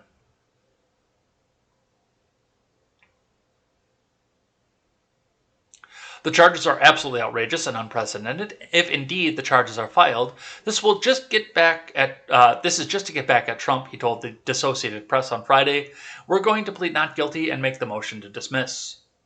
The Manhattan DA's office declined to comment. No charges have been filed thus far. In the long-running probe, prosecutors have been scrutinizing Trump's tax records, subpoenaing documents, and interviewing witnesses, including Trump insiders and company executives. Law enforcement officials familiar with the matter say the investigation has reached a critical point. A grand jury was recently impaneled to weigh evidence, and New York Attorney General Letitia James said she was assigning 2 of her lawyers to work with Vance on criminal probe while she continues the civil investigation into Trump. In addition to fringe benefits, prosecutors have looked into whether the Trump organization had lied about the value of real estate holdings to lower taxes or obtain bank loans or insurance policies on favorable terms. Okay, if the bank didn't get its own assessment of the property, then that's on the bank. If you're giving a loan based on some mid-level staffer that says, oh yeah, no, hey, this building is totally worth this much, so let's give a loan against this much here. If the bank didn't send out its own assessor, that's the bank's problem, not the Trump organization's problem. The same with insurance. If the insurance adjuster didn't send its own person out to do their own homework and just instead took the word of some mid-level staffer at the Trump organization and says, hey, Tony, hey, you know me, huh? Yeah, come on, eh? Yeah, you know this building is worth $1.2 million, huh? So let's insure for $1.2 million, and and just in case an accidental fire happens, you know it's accidental, right? Huh? That is called not doing your... There is no bank or insurance adjuster in the world that's just going to take the word of some mid-level staffer. So yes, they can lie all they want on deeds and tax records and whatnot, but the government has its own tax assessor, the bank has its own value assessor. Sometimes the two of them work in tandem, and the insurance company has its own assessor. They know what they're getting into, no matter what somebody says the building is worth. But they're going to bring the charges. The charges are coming. Because they have to come. We have to get the charges out there.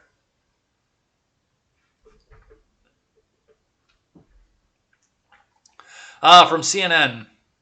House passes resolution that would repeal a Trump-era EPA rule on methane emissions.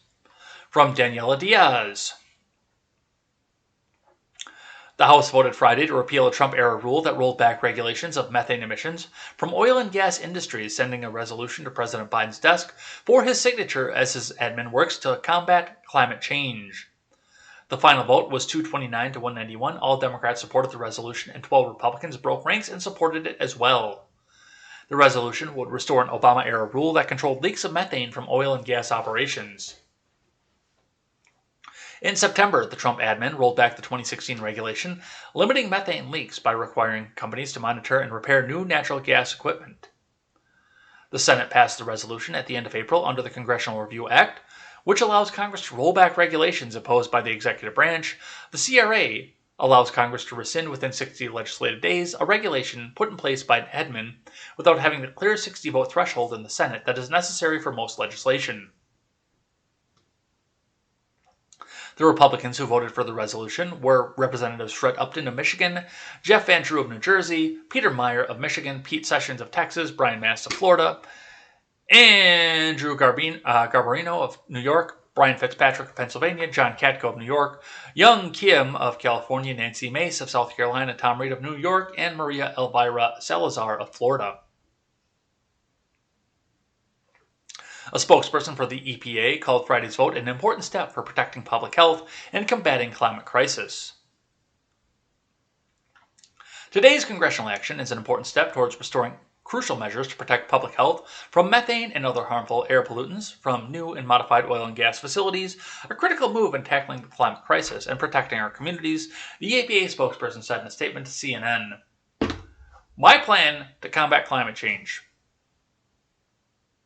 Now, we don't need to have a ton of federal regulations. The only regulation that you need to have out there is that a company has to be completely transparent with all of its emission statements, what emissions it puts out, how it disposes of its waste, and how it treats the water around it. That's the only federal regulation you have to have. You don't have to regulate limits on anything else off of that. You put that regulation into place, and the free market will decide who wins and who loses. And the government doesn't have to get involved beyond that. If you try to hide your records, you lose your business license for 10 years. That's the regulation you need to have. Let the free market figure it out. As far as the methane emissions and the Trump era thing, I don't know enough about that to come back out and say it, but I mean, they're also trying to ban cow farts at the same time. So methane is, I don't know how bad methane is for the environment or global warming. I will feign ignorance to that and say that I don't know what's going on with that. But regardless, that's what we see coming back up out of that. And that is going to make it harder for businesses, especially gas and oil companies in the U.S., to operate, which means either offshoring those jobs or eliminating that sector and making your gas and oil more expensive once again. So keep that in mind as we go forward, because that's going to affect your gas prices, your dairy prices, and the price of everything else that gets transported around this country. All right, let's grab this one here from Alabama.com. Donald Trump holds Ohio rally in support of Max Miller, discusses scam of the century. From the Associated Press. Former President Trump reprised his election grievances and baseless claims of fraud as he returned to the rally stage on Saturday, holding his first campaign-style event since leaving the White House. It was the scam of a century, and this was the crime of the century, Trump told a crowd of thousands at Ohio's Lorain County Fairgrounds, not far from Cleveland, where he began making good on his pledge to exact revenge on those who voted for his historic second impeachment. The event was held to support Max Miller, a former White House aide who is challenging Republican Rep. Anthony Gonzalez for his congressional seat. Gonzalez was one of the 10 GOP House members who voted to impeach Trump for his role in inciting the deadly January 6th selfie fest at the Capitol building. Trump has vowed to back those who run against him. And And while he praised Miller as an incredible patriot and a great guy who loves the people of Ohio, Trump spent much of the rally fixating on the 2020 election, which he insists he won, even though top state and local election officials, his own AG, and numerous judges, including some he appointed, have said there's no evidence of massive voter fraud that he alleges took place. Massive dumps, okay? They're the biggest, they're the worst, okay? But, of course, Joe Biden is the most popular president in history, garnering more votes than even Barack Obama. Hong Kong, the most popular president. There was no election fraud. No, everything was above board and nothing bad happened. Honk, Hong Kong, honk, honk, honk, honk, honk, honk. But the rallying comes back once again. From Newsweek. Speaking of the former guy, Trump joins social media platform Rumble before Saturday night Ohio rally. From Scott McDonald. Former President Trump has been banned from Twitter and Facebook, as well as Google and YouTube. Just hours before a pro-Trump rally on Saturday night in Ohio, he joined the new social media platform. Now, Trump's ready to rumble. Oh my God, that was a horrible pun, and you should be ashamed of yourself. You should be ashamed, Scott McDonald. Trump joined the platform Rumble on Saturday afternoon, and he quickly gathered followers for his newest mouthpiece to the universe. This isn't a replacement to Trump's plan to create his own social media outlet, though. It's a great way to reach the American people in time of unprecedented assault on free speech in our country by big tech tyrants, Trump spokesperson Liz Harrington told Reuters. Rumble was launched in Canada in 2013 as a way to showcase videos in a similar style of YouTube, but this platform caters more to conservatives when it comes to American politics. Rumble CEO Chris Pavlovsky, oh my God, he's a Russian! Oh no, it's Russian collusion! I'm waiting for that one. Assured Reuters this weekend that Trump had indeed set up an account with Rumble.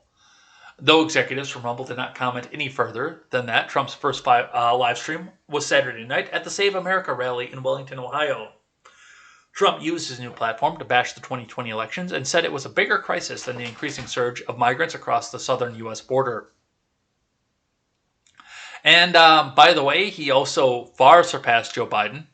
I think he has surpassed viewership for Biden on a platform that's a third of the size of YouTube. Like when Biden gets up and makes an address, or the MSM gets up and makes some sort of statement off of this far surpassed anything that Biden can put up. Because nobody wants to go watch him. I mean, nobody wants to watch me either, but I can see by the numbers here. But nobody wants to come back and watch Joe Biden. Come back and stammer and stutter through words. You know, once again, like I do. Come on, man. And what did I tell you? If Trump gets on alt tech, if he gets on Rumble, or BitChute, or Odyssey, or Minds, or Gab, or Parler, even though it glows in the fucking dark. If he gets on any of those, Twitter's going to be done if he gets on Gab or Minds or Parler. Because all the reporters are going to go over there because they want to be the first one to see what he said, what racist thing he said. And they want to be the first to report on it and be the first to comment. They'll have alerts set up so they can get the alert as soon as he tweets and be the first one there. And they can say first, and Trump is a racist. Just like this.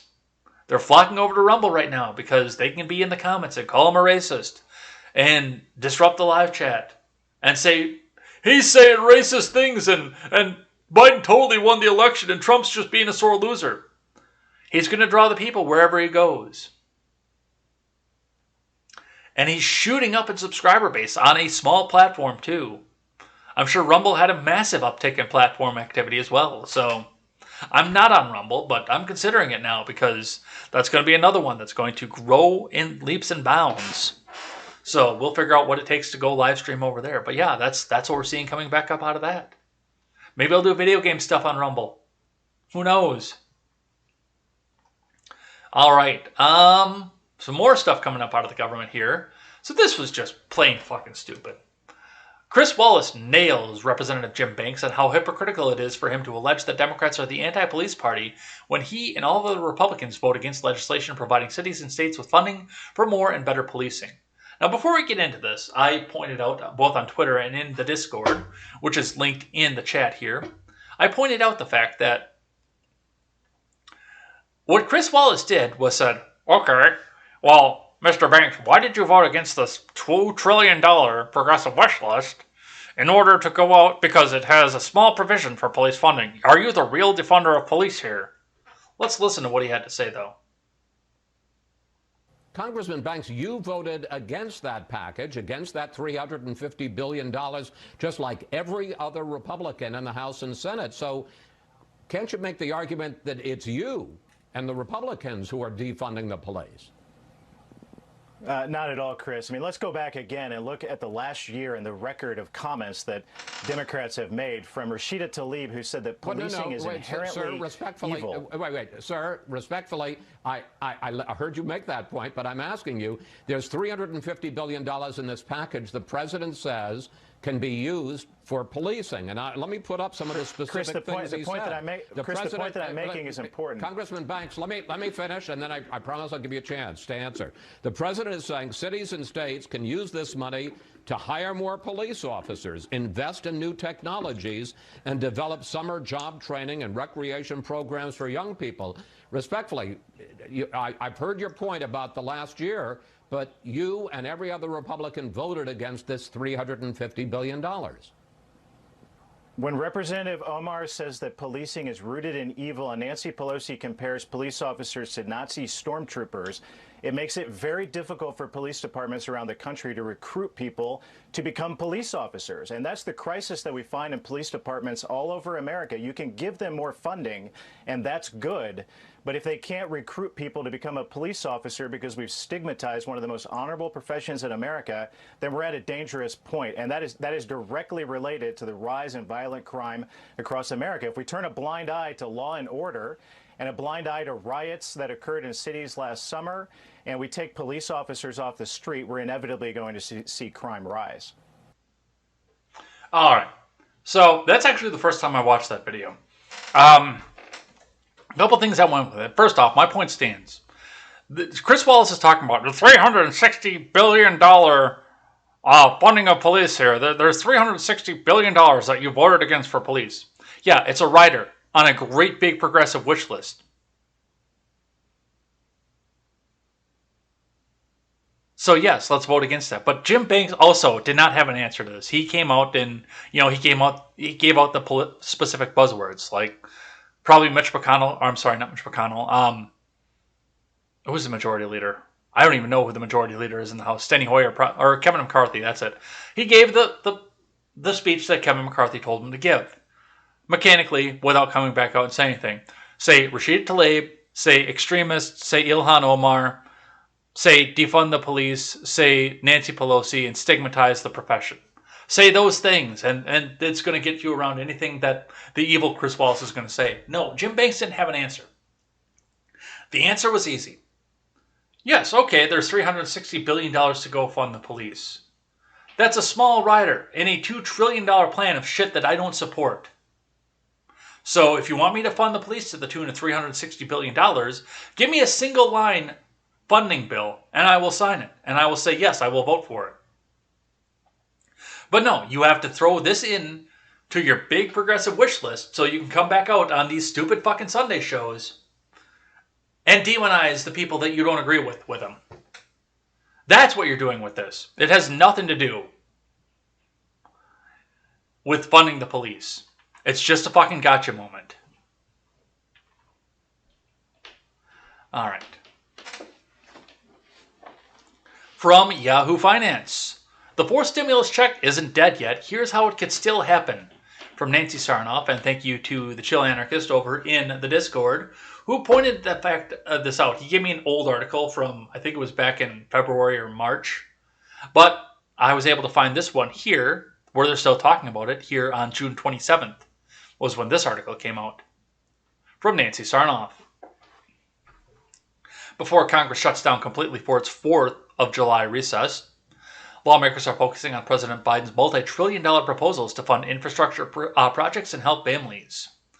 The Democrats who control Congress are hoping to pass a beefed-up version of the president's families plan through a fast-track budget maneuver that would get the package to the finish line even if all Republicans oppose it.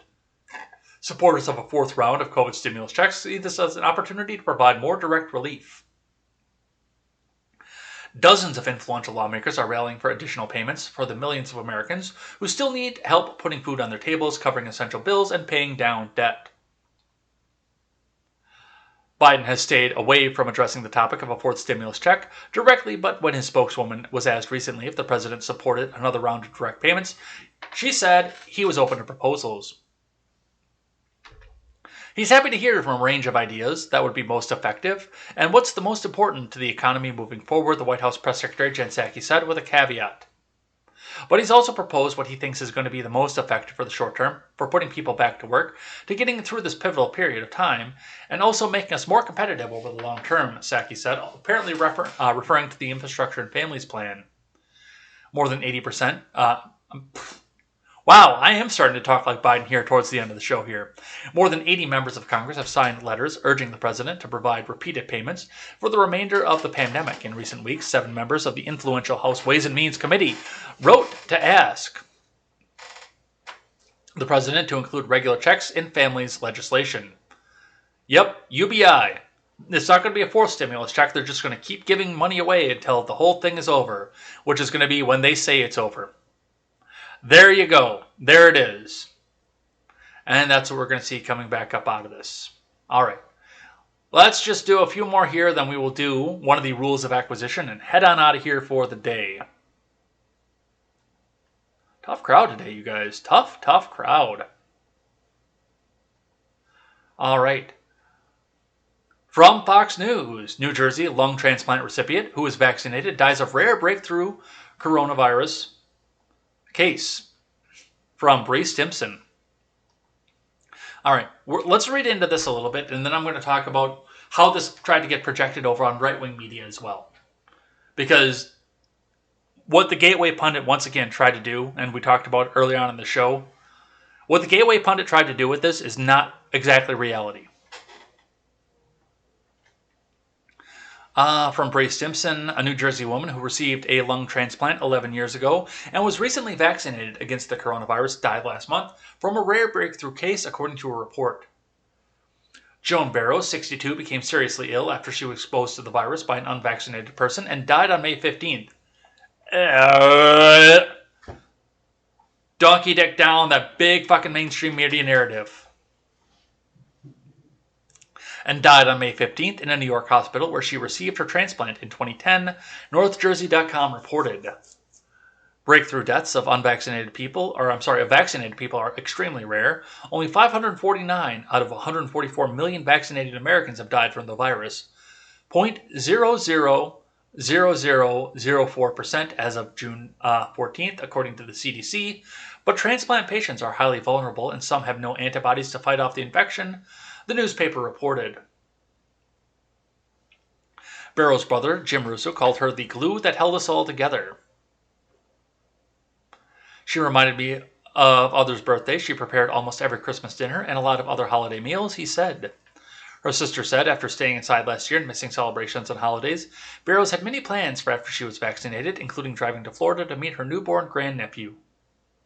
Since her death, Barrows' family and friends say they see getting vaccinated as a person's duty to protect others. When I hear someone doesn't want to get vaccinated, my head comes off. She could have been alive today, Barrows' best friend, Karen McGuirl said.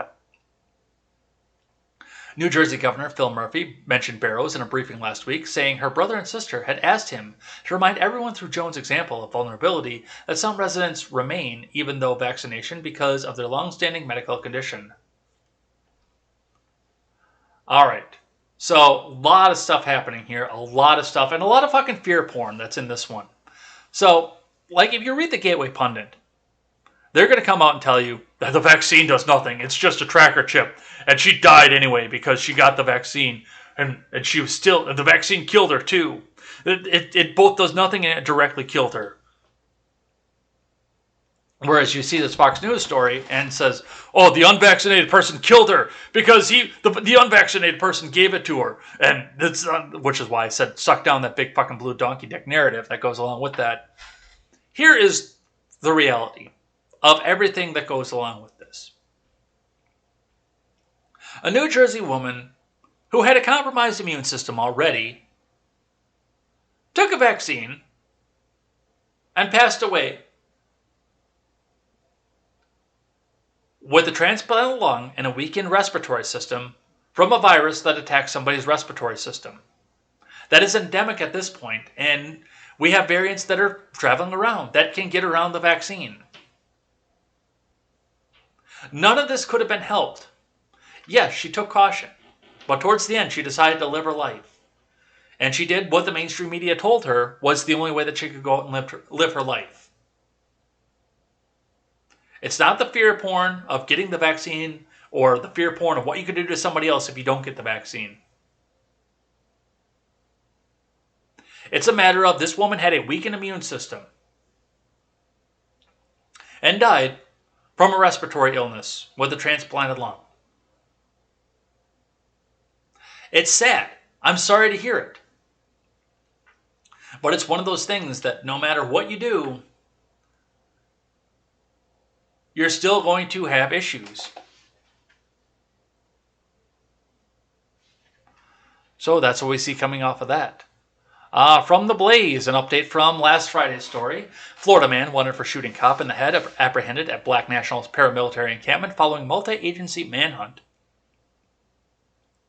So we saw it last week at the end of the week. Guy came out, got out of his car, and shot a cop in the head. Multi-state manhunt went underway for it. The mainstream media said almost nothing about it, but they found him. A Florida man accused of shooting a Daytona Beach police officer in the head was apprehended early Saturday morning. Following a multi-agency manhunt of nearly 500 officers, the suspect was reportedly captured on a wooded property in Georgia affiliated with a Black nationalist paramilitary group. Read more. Yes, please. Oh, that dropped us way the fuck down.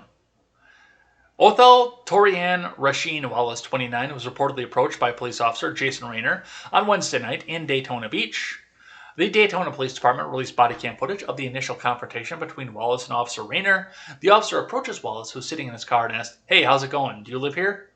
Rayner asks Wallace to sit down. He resists and says, "Come on now, don't do this. Why are you asking me if I live here?" The body cam footage shows the two men get into a physical altercation, then a shot is heard and Rayner falls to the ground.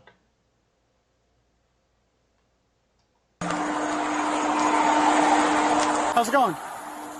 Do you live here? What's going on? Sit down. Sit. Sir. Can you sit down? I'll talk to you. Okay, Stop. come on now. Sit. Come on now. Sit. Don't do this. Sit down. Why are you asking me do I Sit live down. here? Do you live here? Yes or no? What's going on though? Who? Charlie 777. No, back up. Stop. Man. Stop. Stop, man.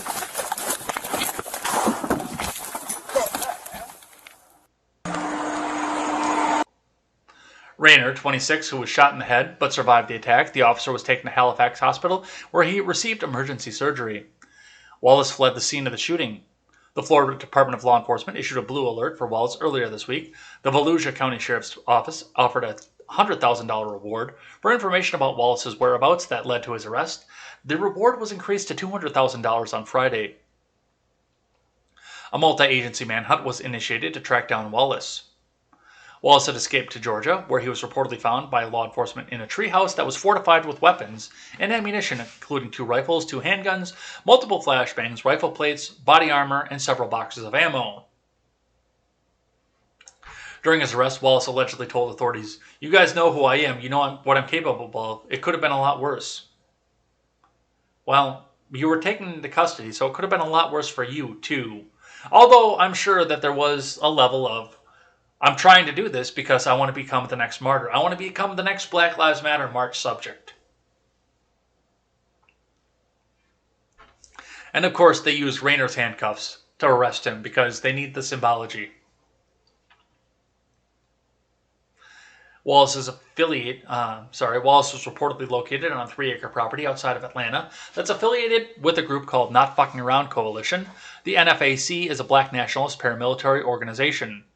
The NFAC, which is led by hip-hop DJ Grandmaster Jay, has a goal of forming a new ethno-state that is owned, operated by blacks, funded through reparations to descendants of the transatlantic slave trade, according to Vice. A report from the NFAC from the Atlantic States. Eventually, it intends to establish a racially pure country called the United Black Kemetic Nations, Kemet, Jay explained, is the original name of Egypt, which means land of the blacks.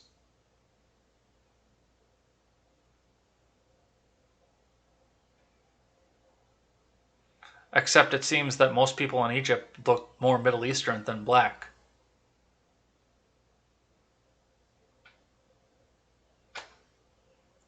But, well, switch the races around and tell me if you guys at The Blaze or Newsweek feel any differently about this.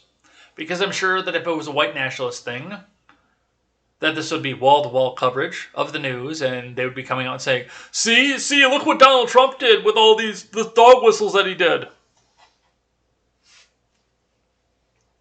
All right. Couple more. This one from around the world. Several killed in knife attack in Germany's Würzburg. Text by news wires. Several people were killed and others injured on Friday in a South German city of Würzburg, police said, with media reporting a knife attack. The attacker was overpowered after the police used firearms. There are several injured as well as fatalities, said police on Twitter, without giving details of the suspect's motives. And I can't read German.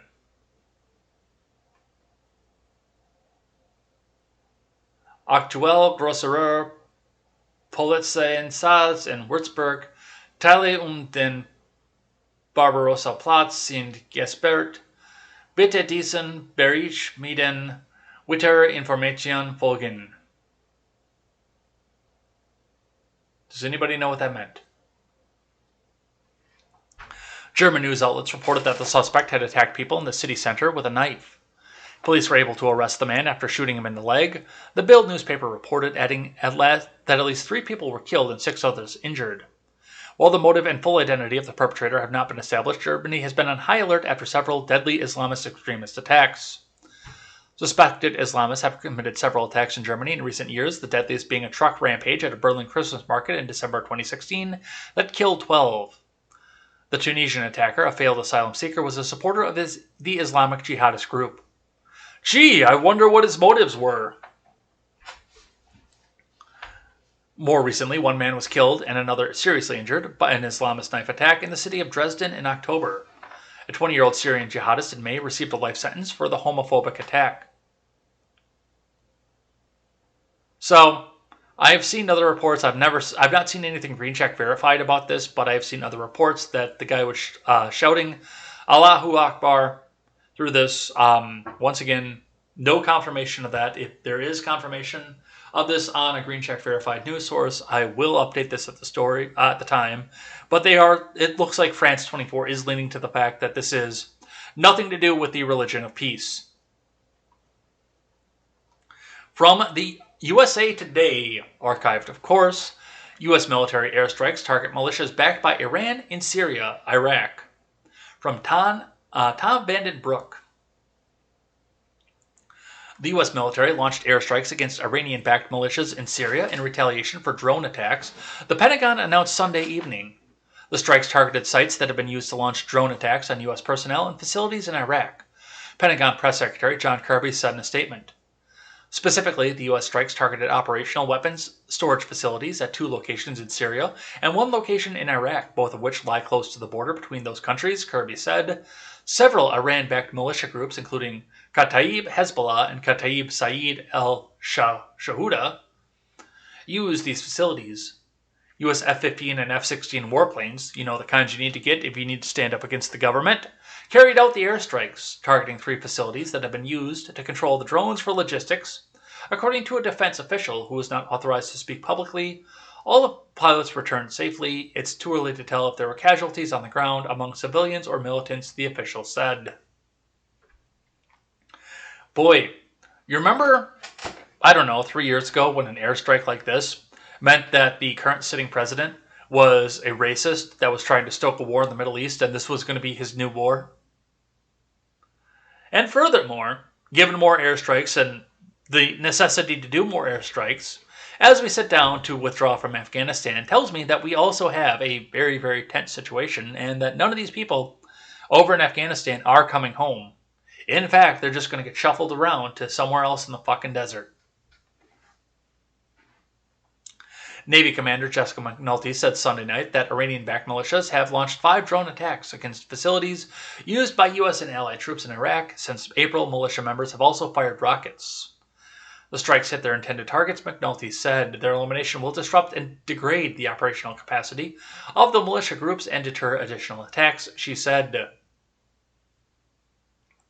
President Biden ordered a similar retaliatory strike in February. That was the first attack ordered by Biden and came in response to rocket attacks on a base in northern Iraq that killed a contractor and wounded U.S. and allied troops. In April, U.S. officials attributed an attack on a base in northern Iraq to Iran-backed forces using small drones. So, bunch of stuff going on here, bunch of stuff happening, and we are going to continue to fuck around in the Middle East until the end of time. Don't worry, we're going to be at war forever. All right, I got to refresh this one a couple times. Because I have an ad blocker on, and NBC News doesn't like that.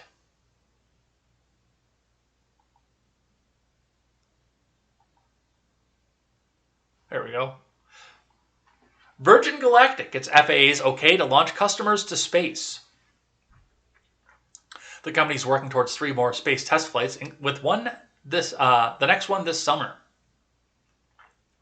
From the Associated Press.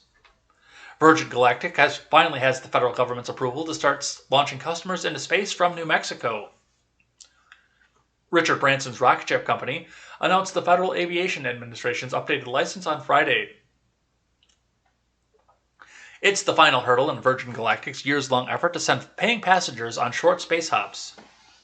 The company is working towards 3 more space test flights, with the next one this summer. The original plans call for Branson to be aboard a test flight later this year, with flights for paying customers beginning next year.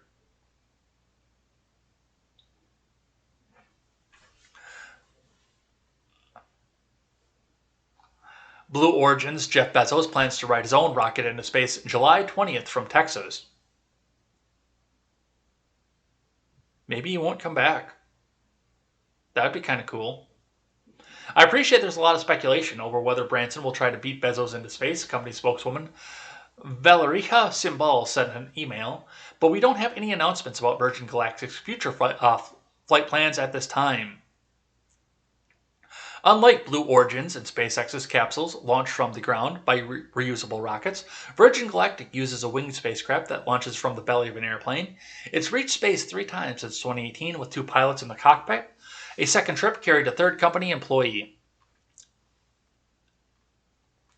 A review of the company's 3rd flight into space in May, which reached an altitude of 55 miles, showed everything went well and paved the way for the necessary FAA permission.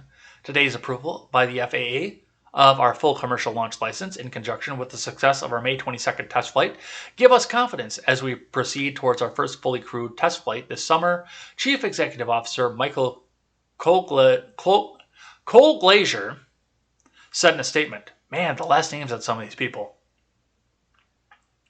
More than 600 people have already reserved a ride to space. Tickets initially cost $250,000, but the price is expected to go up once Virgin Galactic starts accepting reservations again. Blue Origin has yet to sell tickets to the public or say what it will cost. Bezos is taking his brother and 2 others along for the ride on July 20th, the 52nd anniversary of the first human moon landing.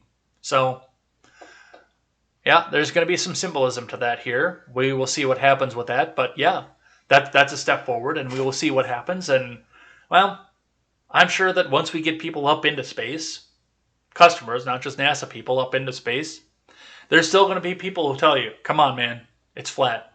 It's all flat, and there's no such thing as space. Somebody else will come on and say, dude, I've been there. And someone will still say, there's still no such thing as space. And along the same idea, along the same thing, it's going to be. It's still cost prohibitive to send your average working, like I'm not going to be able to do this in my lifetime. It's cost prohibitive to do nothing, essentially. So the majority of people who don't believe in space or who do believe in flat earth or anything else like that aren't going to be the ones that are getting on this, because it's not going to be like when airlines are begging for a handout and giving away flights for $60 when they can just you can hand a guy $60 and go into space. It's not going to be that same way. This is going to be probably cost prohibitive for the rest of most of our lives. But it's still interesting to see, and we'll see where it goes. All right, last one, and then we will do one of the Ferengi rules of acquisition, which this is the perfect segue into this, because we're talking about the Federal Reserve. The Federal Reserve tells employees to avoid biased terms like founding fathers. From Houston Keene and Alex Pfeiffer. The Federal Reserve has instructed employees to adopt bias-free language and avoid using biased terms like founding fathers, according to an internal webpage obtained by Fox News.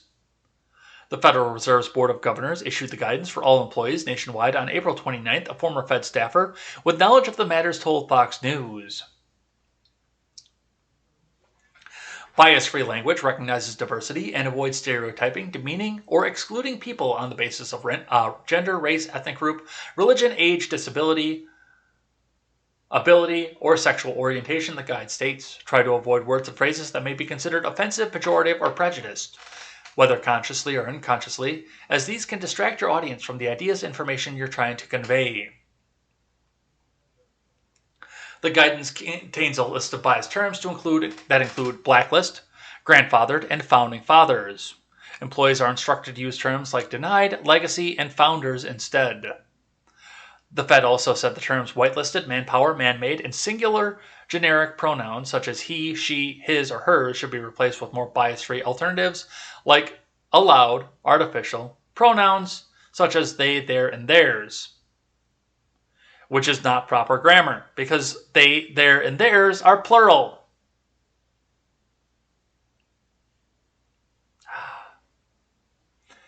And yet we still have runaway inflation. I would stop focusing on the language that your people use and start focusing on trying to get a grip on the amount of money that's being spent by this administration.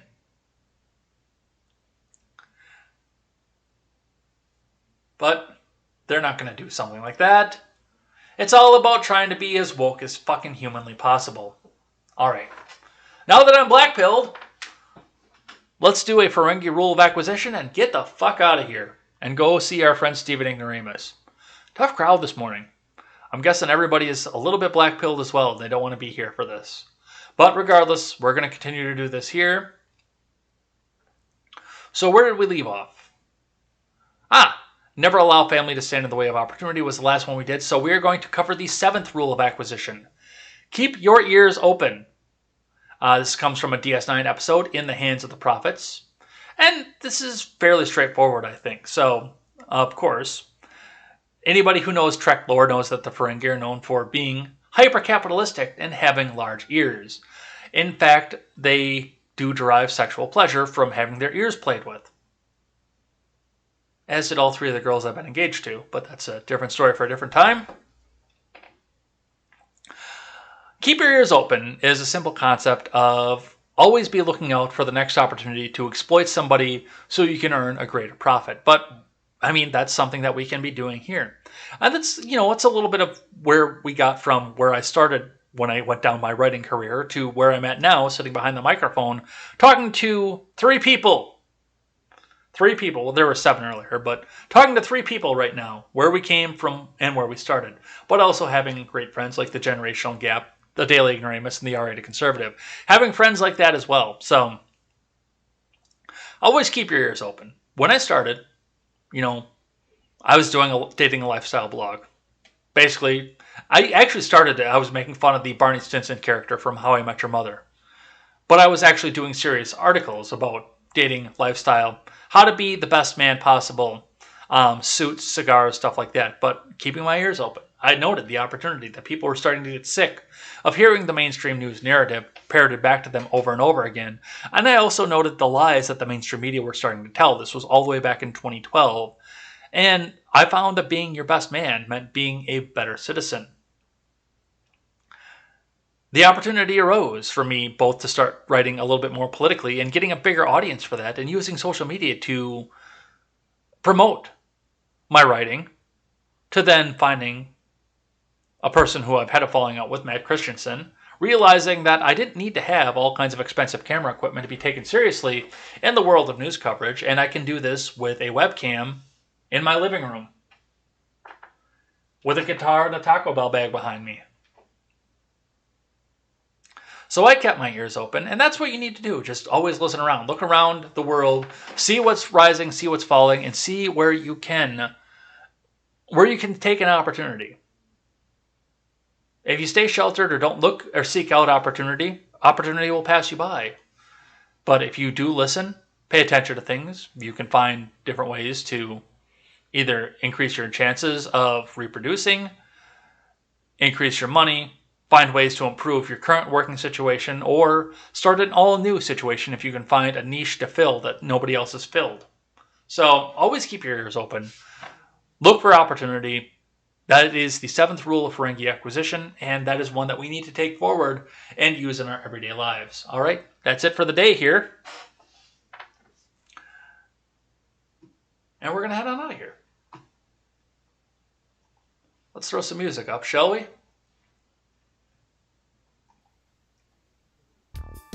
All right, so thanks everybody who did come by and hang out with us. I know it was a light turnout this morning, but hey, tell a friend and tell 10 friends that this is the best place to come back out and get your news. I saw that Arvolt did that earlier on Twitter, so Arvolt, you rock.